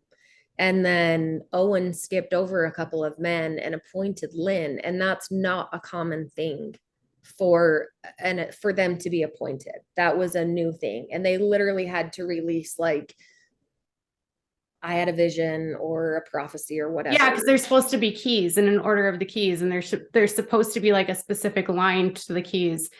And if you're really descendants of God, and this is what I think is crazy, you would have only your family in your council, right? How would you veer outside of that? Right. I mean, if Rulon was God, all of his children are gods. Right. And none of his boys became prophet. Isn't that crazy? And Owen takes over rather reluctantly. The way that Kristen described it was like he never really wanted to be the prophet, and he was so close in age to Rulon, he just figured that he wouldn't have to do it. Right. He probably never saw that coming, that would ever be in his future. And so when he dies, he takes over. But it's odd to me because then all these creeps that are from this council, George Maycock, Joe Thompson, Lynn Thompson, Gustavo or Chevral Palacios, if these guys are so revered from God, don't they know what these men are doing? Right. How is that continually happening over and over and over and over again? And again, where are the checks and balances? There are none. There's none. Which is so funny to me. So people will say, Kody, no one ever would like Kody. Like, he'll never get another wife. And I'm like, dude is a saint compared to half the guys that are in AUB. Yep. Kody will not have any problems. If he decides to be an active member again in the AUB, if he decides to take more wives, he will not have any problems taking more wives. He will. And there's probably a lot of women that would still love to marry him. Which is another question is, I know that Robin had a relationship with your dad. Does Kody have a relationship with your dad?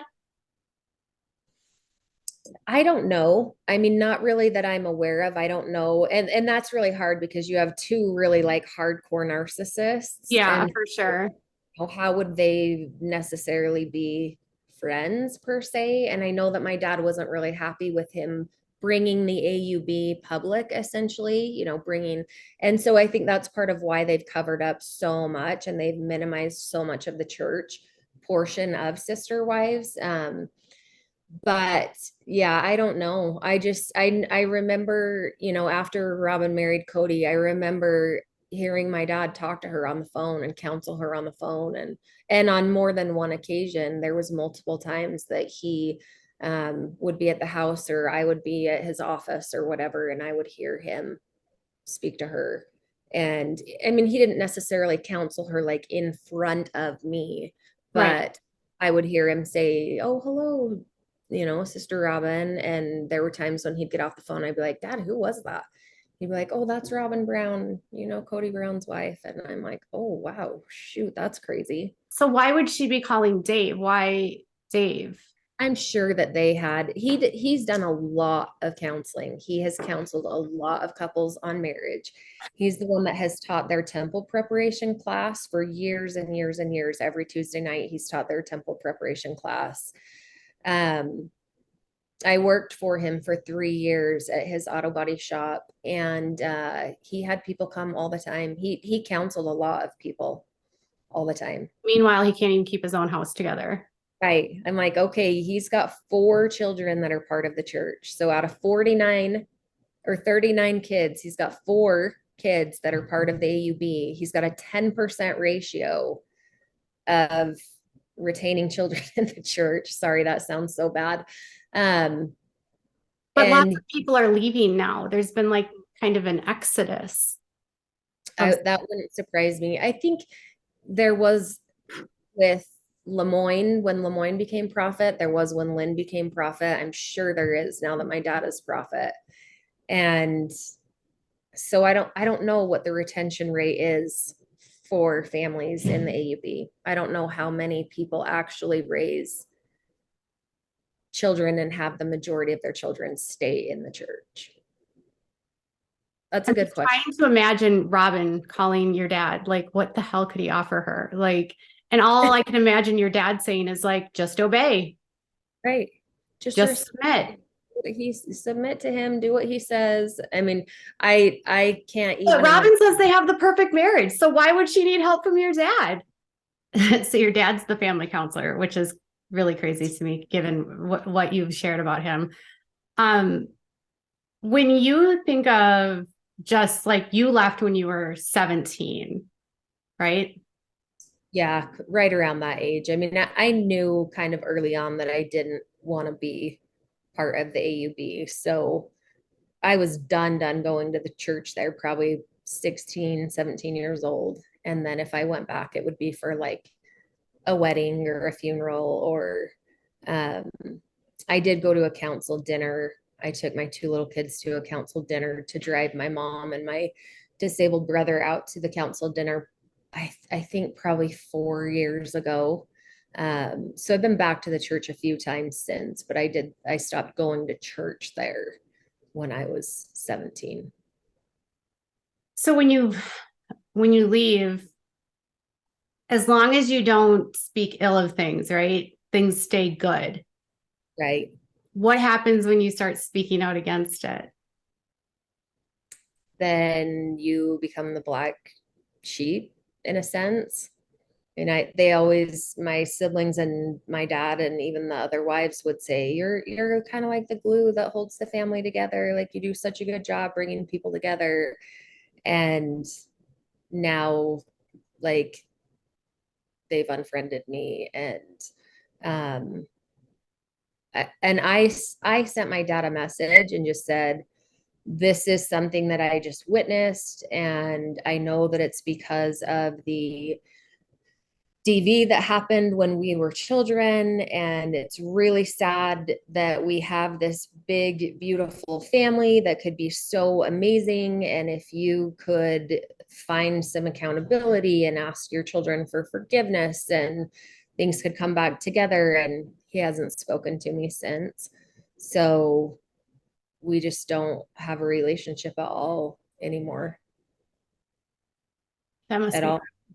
that must be hard. I mean, in one breath, he's not a safe person, clearly, Right, right. but he's still your dad, and I can empathize with that. And it's still sad. I don't care how old you are. Like there are times when you just want to call your mom, and my mom and I have a great relationship. There's a lot of times though that I think I wish that I had a dad. I wish that I had a dad. And I've got an amazing, my boss is amazing, and he's kind of been like a father figure to me. And my little sister works for him also. And so there we have stand-ins in our life. You know, there are people that thankfully kind of step up and fill that role. Unfortunately, it's not the same. You know, it's not the same. I would love to have a father. I would love to have someone that I could call for a million different reasons. Well, he wouldn't have the time. I mean, seven, No. 8 wives, 40 kids. You just at that point you don't even know half of them. I mean, there would just be no time, not enough time in the day. Yeah, there's no time. It's so fragmented That was that, another thing that I was wondering is like, how do you have any kind of intimate relationship with anyone um, when you can't trust them? When everyone is competing yeah, because the husband is the priest. So everyone is like called to worship him. yep, Everyone wants a piece of him. Everyone's competing for time with him. yep. How do you have any relationships with people in your family when everyone is in competition? It can be really hard. It can be really hard. And I think things are so surface level. I don't think that there really is a lot of intimate conversations and yeah, it's there's definitely it's almost like you form kind of cliques I would, inside. yeah, Cliques is a yeah. bad word to use, but I could you see know, that though. Like you find your safe circle. yeah, yep. And so there's definitely siblings that are, safe siblings to me. And the wife that passed away last year, she was A the safe. only other sister wife that I, was safe to me. And it was devastating when she passed away because my dad wasn't there. He would pop in and make an appearance, especially if there were people from the church there visiting her. But she died um doing everything she possibly could so that when she got to heaven, that she prayed that God would put her in a family where she was loved with a man that would love her. And so she was so indoctrinated in the culture. Imagine, it's just like heartbreaking. Imagine spending your whole life. I think about this a lot, like especially when you look at the Browns, and I know we keep talking about them, but they're from your church and they're such a representative publicly about what this looks like. And I try Yeah. to imagine they don't even like each other in this world. Why would they want to spend eternity together? I know. I definitely hear I would rather spend eternity in hell than I would with these people. Like they're not my friends, they're not my sisters, they're Yeah, yeah. And that's so sad because like you said earlier, if they weren't sister wives, there's a lot of them that would be friends. right. I know. And so here's another thing, like I am always challenged with, and I'm sure you guys out in the world that are survivors, I know it's been hard to be believed because the AUB is so good at gaslighting and making everyone think that these are glorious, godly men. And Yep. there are no underage brides. Well, okay, maybe technically, but the girls are being clearly, allegedly groomed here. And Right. I mean, there's underage brides, though. I mean, if you look through the history, there have been, Yeah. Yeah. Well, and there still are. there still are. I, okay, so as of I'm 40 and there are women my age that have come out and talked about how they were gifted to their husband at 14, 15 years old. And so 25 years ago, I But don't I know thought how. women got to choose. Well, I mean, maybe some do, but everything is so guided. I was There, being facetious. yeah, no, I know you're being funny, but yeah, it's, you wait a lot of time. If you're good, if you're not a rebel, you wait for your dad to come and tell you, well, this man asked about you and you can court him. And um, so it's not always just that you meet someone and fall in love and decide to have a family and a life together. That's not realistic. Not in that culture. Well, I mean, even when you think of like how Kody's relationship started with people, I don't even understand how these even worked out. And when you think about how their marriages, how their union, like I was reading a blog by another ex-polygamist that was like trying to, in like very uncertain terms, explain why there's such strife between the women. And it's like he added all of these wives in short order. And it's like Meri doesn't even have his time to establish her footing as this, and he's out flirting trying to find another wife, and then he finds that other wife and brings her into the situation, and then she's still got her own relationship, and then she's got to watch this relationship, and then this new girl has to watch that relationship, and then in the middle of all of that, then he's courting another girl who then lets go of him and says no, and she was underage. And they were going to get married on the day of her 18th birthday. That's not creepy. And then after that falls apart, then he takes Christine. Yeah. And then after all that time, they don't have any other wives. So why would you add another wife 16 years later? They'll add them forever. I mean, I can see like okay, so I was 18 when my dad married his fifth wife, who was technically his sixth wife, and I would have been 30 when he married the seventh one, 30, 33, somewhere in there. And then 7 years later, he married another one. And so I think he'll continue to marry. Um, and some don't. There are people in the polygamous church that if they, men that lose their wives and then they still stay part of the church and they keep their one wife that they have and they don't marry anymore. But there's a lot of men, I would say the majority of the time, where they keep marrying. So they'll keep marrying and maybe they have a wife that doesn't get a release, but she's not a part of the family anymore. She's not, he doesn't come to her house every, fifth night or 16th night. And so, I mean, he could technically still claim all of them, right? If they don't get releases. Right. And I'm sure he will. I mean, my dad lost his first wife. He still claims her. They got legally divorced, but they didn't get a release through the church. And then wife number 7, they got married, and 6 weeks later he thought she was crazy and she was trying to destroy the family, and they quit speaking. And then 3 years later she passed away, and he still claims her as a wife. And so he's been married to 7 women and sealed to them through their church, or to 8 women, excuse me, and sealed to them through the church. So he counts the fact that he has 8 wives, but he's got 4 that are dating in. Because your mom is separated now. Right. My mom's been separated from him for so this is something that you and I had talked about a couple weeks ago, because Janelle is separated, but she says that she still has a testimony.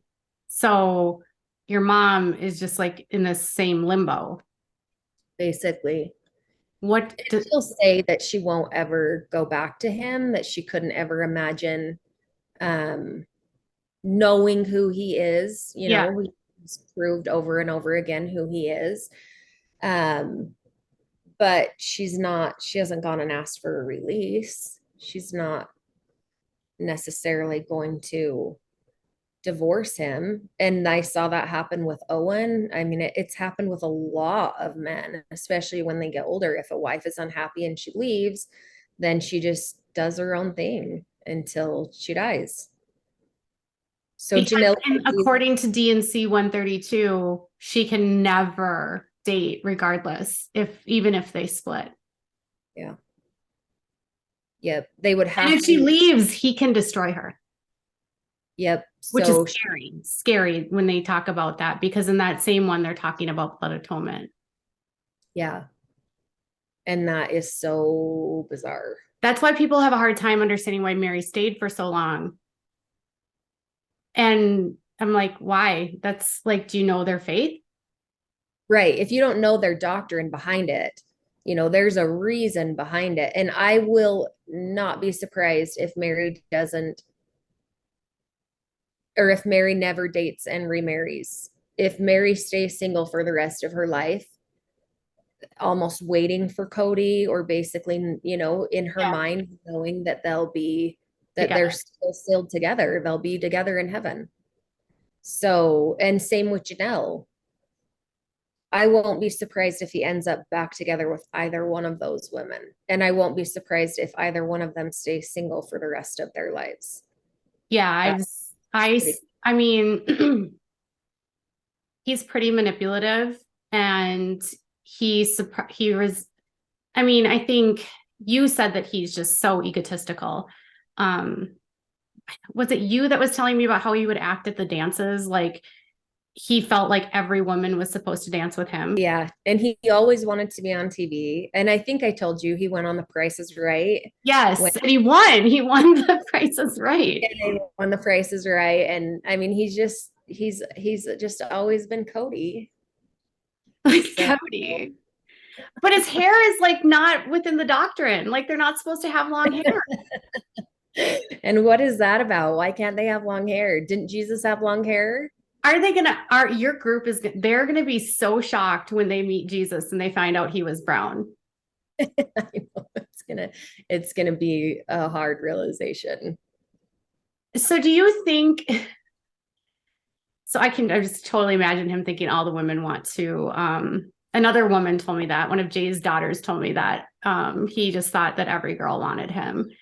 Oh yeah. Yep. His ego is the size of Montana. He is very egotistical for sure. When they went on the show and left the church, you said your dad wasn't for it. Yeah, they didn't want the church to be exposed. They Right. didn't want that attention to come to the church at all. So publicly, I've had multiple people tell me that there was like a private agreement, that there would be like a separation per se. Yeah, I mean, as far as I know, because I've asked around more too from people that have still been in the church and stayed in the church. From what I've heard, they did not get excommunicated. Yeah. They are still members of the church.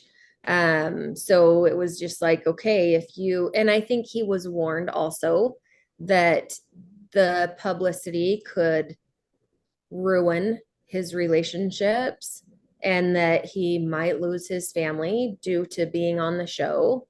Yes.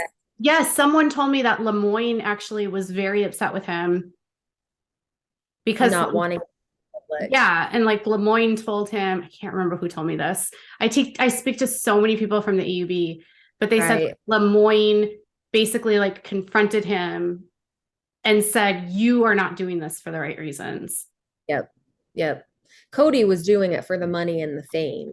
And I mean, the whole narrative that's behind that situation, I feel is a little bit skewed or a lot skewed. And so, yeah, I think that there were men that were worried about him losing his families. And then there were men and a lot of, senior leaders that were worried about the publicity that it would bring to the church. So it wasn't a good thing either way. But why would they be scared if they're such godly men? Well, you can only certain people are called to live this way. And that's right. Special and really chosen. And the rest of the world doesn't really need to know because they're not special and they're not chosen. So. But really, that's another lie that they tell you because they're committing crimes.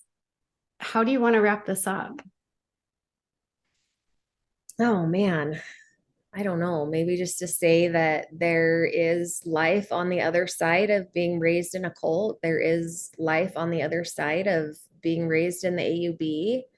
And if, people are watching and listening and they've been through similar situations or in the AUB or in any of the churches, if you leave, find a therapist, find a good therapist that you trust, or 2, maybe 3 in my case, and get, the counseling and the help. And I feel like people in communities are generally good and they want to help. And, it's can be hard to find friends. It can be hard to figure out what you want to do.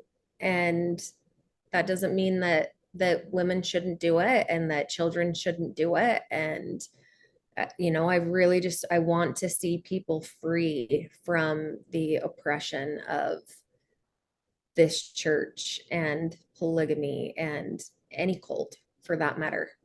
I know this group specifically pretends like they don't have control, but they have so much control. Like they dictate and tell you what you should watch, who you should associate with, how you should be educated, what activities you should do, what kind of music you should listen to. I mean, your dad has implemented he is becoming very strict. And the crazy thing, Katie, growing up, he would say, I don't care if you come to church in a bikini, just as long as you come to church. And now you can't even go to church in jeans. Nice blue jeans. Yeah. And women have to wear dresses like all the time now.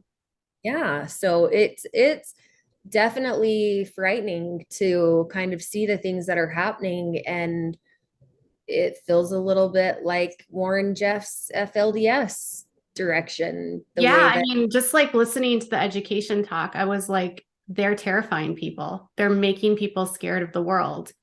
Yep. And then reading through his standard bear that he's put out, and he's convincing everyone that everyone out there is dangerous. And these youth teachers are like telling the little kids, like, you know, everything out there is dangerous. Don't trust these people. Don't associate with these people. And you're like, boys can't wear jeans. And if they go to a dance in jeans, they get told they have to go home. And you have to wear your garments all the time now. And you must have constant recommends. And it's very different than how Owen wanted things to be. Owen was very, no, everyone is happy. Women's lib, you know? Yeah, love everyone and everyone feels welcome and comfortable. And Even my though dad he wasn't. idolized Owen. He idolized Owen. And it's surprising and not surprising all at the same time that things are headed in the same direction. But on that note, I know a really, really, really good family that has these boys, and they don't have a lot of money, and they saved up. They bought their boys some nice Wrangler blue jeans, and they showed up at a dance, and they weren't allowed to go into the dance. And these boys were devastated Yeah. that they couldn't get in. And I think, what does that show? What does that tell people? Why are they cracking down on things the way that they are? Why are they putting in these strict, crazy guidelines and implements? To And me, it feels like they feel like the walls are caving in. yeah, And like, that could be it. I mean, they're grasping for control in every area that they can. because now it's like, you shouldn't be going online. And this is what I thought was really concerning, is that this is why I think Kody and Robin are still associated with these people, because in 2021, your dad became the prophet and he implemented a do not be on social media rule. And Robin hasn't posted on her social media since 2021. Other That's, than, huh? that's bizarre. I mean, He just sent one of my daughters a message through Instagram, a meme through Instagram, just like your a dad couple did? weeks ago. Yeah, she screenshotted it and texted me and said, "Look what Dave Watson just sent me." And I was like, "Whoa, okay, well, Yeah, their that's standard bearer is like, you should limit your social media and stay off YouTube. And definitely stay off YouTube." You don't want to find any truth on YouTube. they're just trying to control the information. Right, right. They really are. They're trying to control the narrative. They want to limit what exposure. And maybe part of that is, 4 out of 40 children stayed with the church. And he didn't keep super tight reins on his family. He did with the older kids, he loosened up in the middle. And so maybe he's looking at his statistics and going, I've got to like rein things in, not only with That's what I family, see with Kody, church. with Robin's kids. Yeah. He's got Yeah. them so isolated. And how sad is that? I mean, how sad for Gwendolyn to not be able to see her little brothers and sisters. I don't And care. Gwendolyn and Aurora were so close. So close. And that's So was Isabel. Isabel was so close with those girls. And Isabel said that she hasn't spoken to them in like a couple years now. And when you become a parent to your siblings and then you suddenly just don't even get to speak to them to know that they're okay, it crushes you at a soul level. And Yeah. before you have your own children, you love your siblings, your younger Right. siblings, and your, nieces and nephews. Like, you love them, like you will die for them. It's a love like it's the closest thing to being a parent that I think you can feel. And that, I just think it's devastating to watch that. And we had that happen at times in our family, and we couldn't see our younger siblings, and we couldn't know if they were okay, if a Because wife you're wicked. right. And that's it's horrible. It's horrible. Yeah. What does that do to their psyche? What does that do to their I have people that are still in the AUB that watch this channel, and they will comment and they will say, we don't shun people. They will say everyone is welcome. I had someone tell me that they went to the church maybe a year ago and they were like followed the entire time. Yeah, they have like a security detail team, and they're, because they're registered through the state as a church, they have to Allowed. have, Yeah. yeah, they have to allow people to public meetings. So there are public meetings and there are a lot of private meetings. Everyone isn't just welcome to come and attend the things. Why, why do they have to have temple recommends to go to dances and things like that? Like, there's a public meeting that everyone's welcome to. And then aside from that, they're very seclusive in the things that they do and share. Well, they wouldn't probably want the public to know that they're grooming young girls to have them get married. No, they probably wouldn't. And if the public knows, if the state of Utah knows, will anyone do anything? Probably not. Probably not. Look at how bad it had to get before they did anything about Warren Jeffs. Yeah. Yeah. And it had nothing to do with the state of Utah. It was because it happened in Texas. Right. Yep. And how sickening is that? Right. Why did the state turn such a blind eye to the abuse that's going on in these churches? I think it's because you've got what, 70% of your population that are Mormon. And if you look through the Doctrine and Covenants, polygamy is in there. And how do they reconcile? And a lot of the LDS church members or leaders, but a lot of the higher ups, they believe in polygamy. And according to their doctrine, they will be polygamists in heaven. Right. And right. Multiple women that are sealed to them for time and eternity. Yeah. And then you have these like corny experts, so-called polygamy experts that are like from the Mormon church that are like, none of that's happening. Those are the apologists of the Mormon church. And yeah, they're like, that didn't happen to you. Your dad didn't do that to you. And if you share that story, that's trauma porn. Trauma porn. Oh my gosh. So they're just gaslighting victims. Yeah. Yeah. And one of the people that does that has a podcast called A Year in Polygamy. Oh, really? Yeah. I'll have to look at that. And she's a so-called expert. And I'm just like stunned. I'm like, I didn't realize that there were experts in the LDS church. I mean, I guess. Who do? I mean, and she's not, she's a Mormon, but she's not a Mormon. I don't even know. I'm just constantly like astounded about the lack of prosecutions. Well, it's a stain on the church. It's a stain on the main LDS church. And you've got so much of the government in Utah that are LDS members. And then this is like, it's not a democracy. Like the dirty little secret, in the state of Utah, that it's full of polygamists, and they don't want that really to get out there. And how extreme does it have to get? And I'm not saying that people should be taken, children should be taken out of their homes because their parents are polygamists. Take a look at what these kids are being indoctrinated with and what's happening, Well, it's extremism. And then they're having so many kids. Yep. I mean, the FLDS has been designated as a hate group. And I would say that the AUB and the Kingstons, all of them should be hate groups. Oh, for sure. They're all quickly either the AUB or the Kingstons could raise a small army. Yeah. Yeah. I mean, it's definitely scary. I can definitely see why people don't like to really talk about it. People were saying that, like, someone I talked to said, like, if the government showed up here, it would be like Waco. Yeah. Yep, for sure. It could 100% get to that point. It's scary. That makes you that much more brave for having left, as hard as it's been. Am I brave or am I crazy? Oh, I think you're brave. Maybe a little bit of both.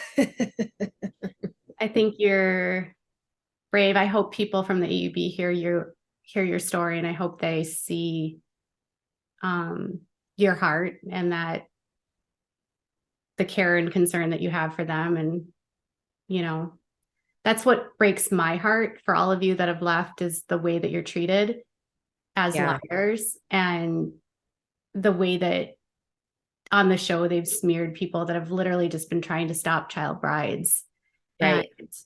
Right. and save women from the trafficking.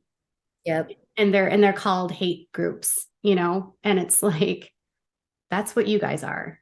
It's so exactly. It's so incredibly hypocritical. And I love that you have brought forth so much attention to what's going on. And I love that you've started speaking about holding out help, because holding out help is truly an amazing foundation. And Tanya Toole, the founder of Holding Out Help, is phenomenal. Yeah. I'm Yeah. hoping to connect with her. I talked to Kristen yesterday and I got her phone number. So I'm going to contact her. I'd love to hear her story and what she does.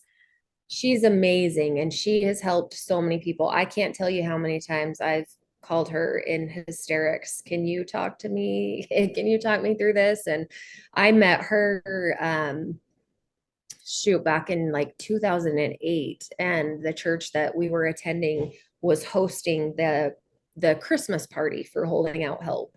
And so I would go and work with them for the Christmas party for the, women and children, and even some of the men that had left polygamy, and the things that they offer. I mean, even just the therapy that they offer. But there are so many people that are supporting that foundation and the other foundations. And all they want to do is help people to see that they have freedom and help people to experience life without the religious control. Get them the ability to function in the world, in society. And they've helped a lot of people, a Yeah. lot. I wish they had more power, because some of the polygamists are the ones that have the bigger groups, that have the cherished families, which is just basically enabling people to stay, sadly. Yeah. Yeah. And I don't know a lot about that group. I've heard of it, but I don't. It's one of the darkers. Oh, okay. Okay. We just meet people where they're at. That's very interesting. And then you end up probably in a FBI investigation because you interact with men that are traffickers. Yeah. The trafficking is mind blowing too. And there's such a call for attention to that in the United States right now, I feel Yeah. like. Can we get this known? Can people see that the AUB is trafficking? Well, and they And don't, I mean, even my video talking about McKelty going down to basically work for Robin and be a nanny as a child, hey, even fans were defending that. I'm like, no, that's actually trafficking, in my opinion. yeah.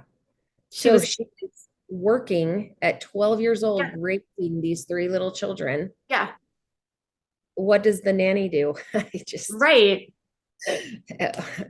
how is that even justifiable that you started out with a 12-year-old nanny? And yeah, I'll just stop right there. That I She remember couldn't being, take care of the three she had. She shouldn't have had two more. no, I remember being 13 years old and being devastated because I had to come home from school so I could take care of my little siblings while my mom had to go to work. And why is it the children's responsibility to raise the children that continue to come? It robs you of your childhood. Parentification. Rentification. That is a new word that I learned recently. So yeah, I didn't know that there was a term to it. Yeah, it's horrible. Yeah, It's a lot. It's just, it puts too much responsibility on a child. And then you get people that don't end up having any kids because of it, because they spent their whole life raising kids. right, right.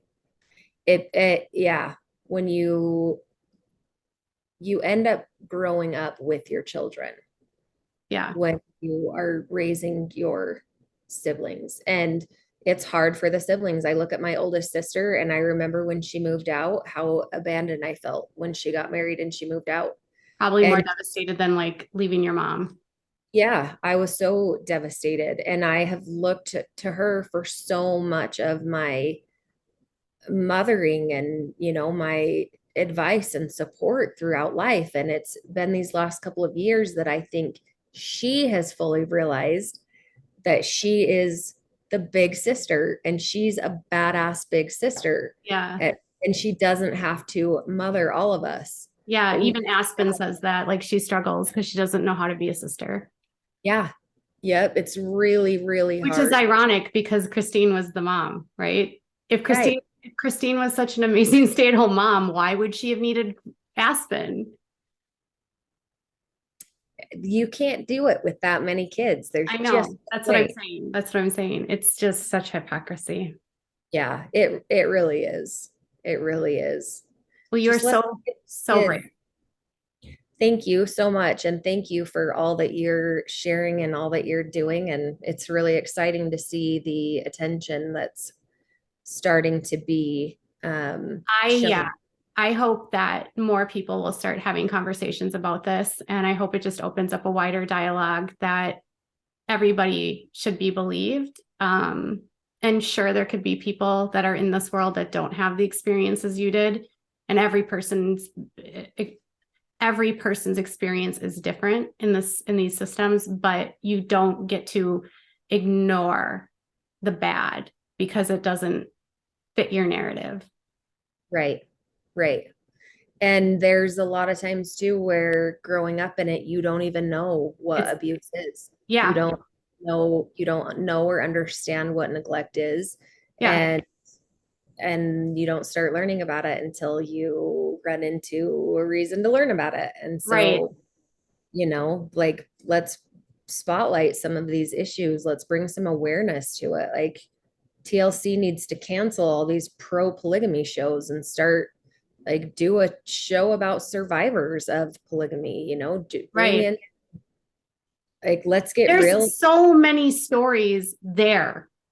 Oh yeah. Of people surviving after that are so much more compelling than being stuck in. Yep. I 100% agree. And I hope more people do come forward. I want to see you interviewing people from all different walks of it. My platform will continue to be open to every single person that wants to share their story. And I just want to thank everyone that trusts me and honor, it's an honor. Well, you do a good job with it. And you came with good recommend from Kristen. So and I adore her. I mean, well, yeah, my husband and I are hoping to start doing something with some kind of like a nonprofit, and she's got her stuff with Sound Choices that needs funding. And so, and she's like, well, we need other people. And I was like, we need to talk to Emily. Well, good. Let's talk about that because I would love to find a way to get involved in any way that I can. And yeah, it's one thing to platform, but it's like, obviously I want to try to help too. So yeah, well, bringing awareness to it is definitely helping. Yes. Well, thank you so much for being on this with me. I hope you guys enjoyed the interview with Emily, and I'm sure she'll be back for more. And I just want to thank Emily for her vulnerability, sharing everything with you about her. And I hope you were able to see a different side of polygamy today and understand a little bit more. She's got a lot more stories she could probably tell you guys about the Brown family that would blow your mind. But for now, please make sure before you go, thank you for being here, hanging in this whole long time. Give this video a thumbs up. Please leave a comment, share the video with your friends, and subscribe if you haven't yet already. Bye, guys.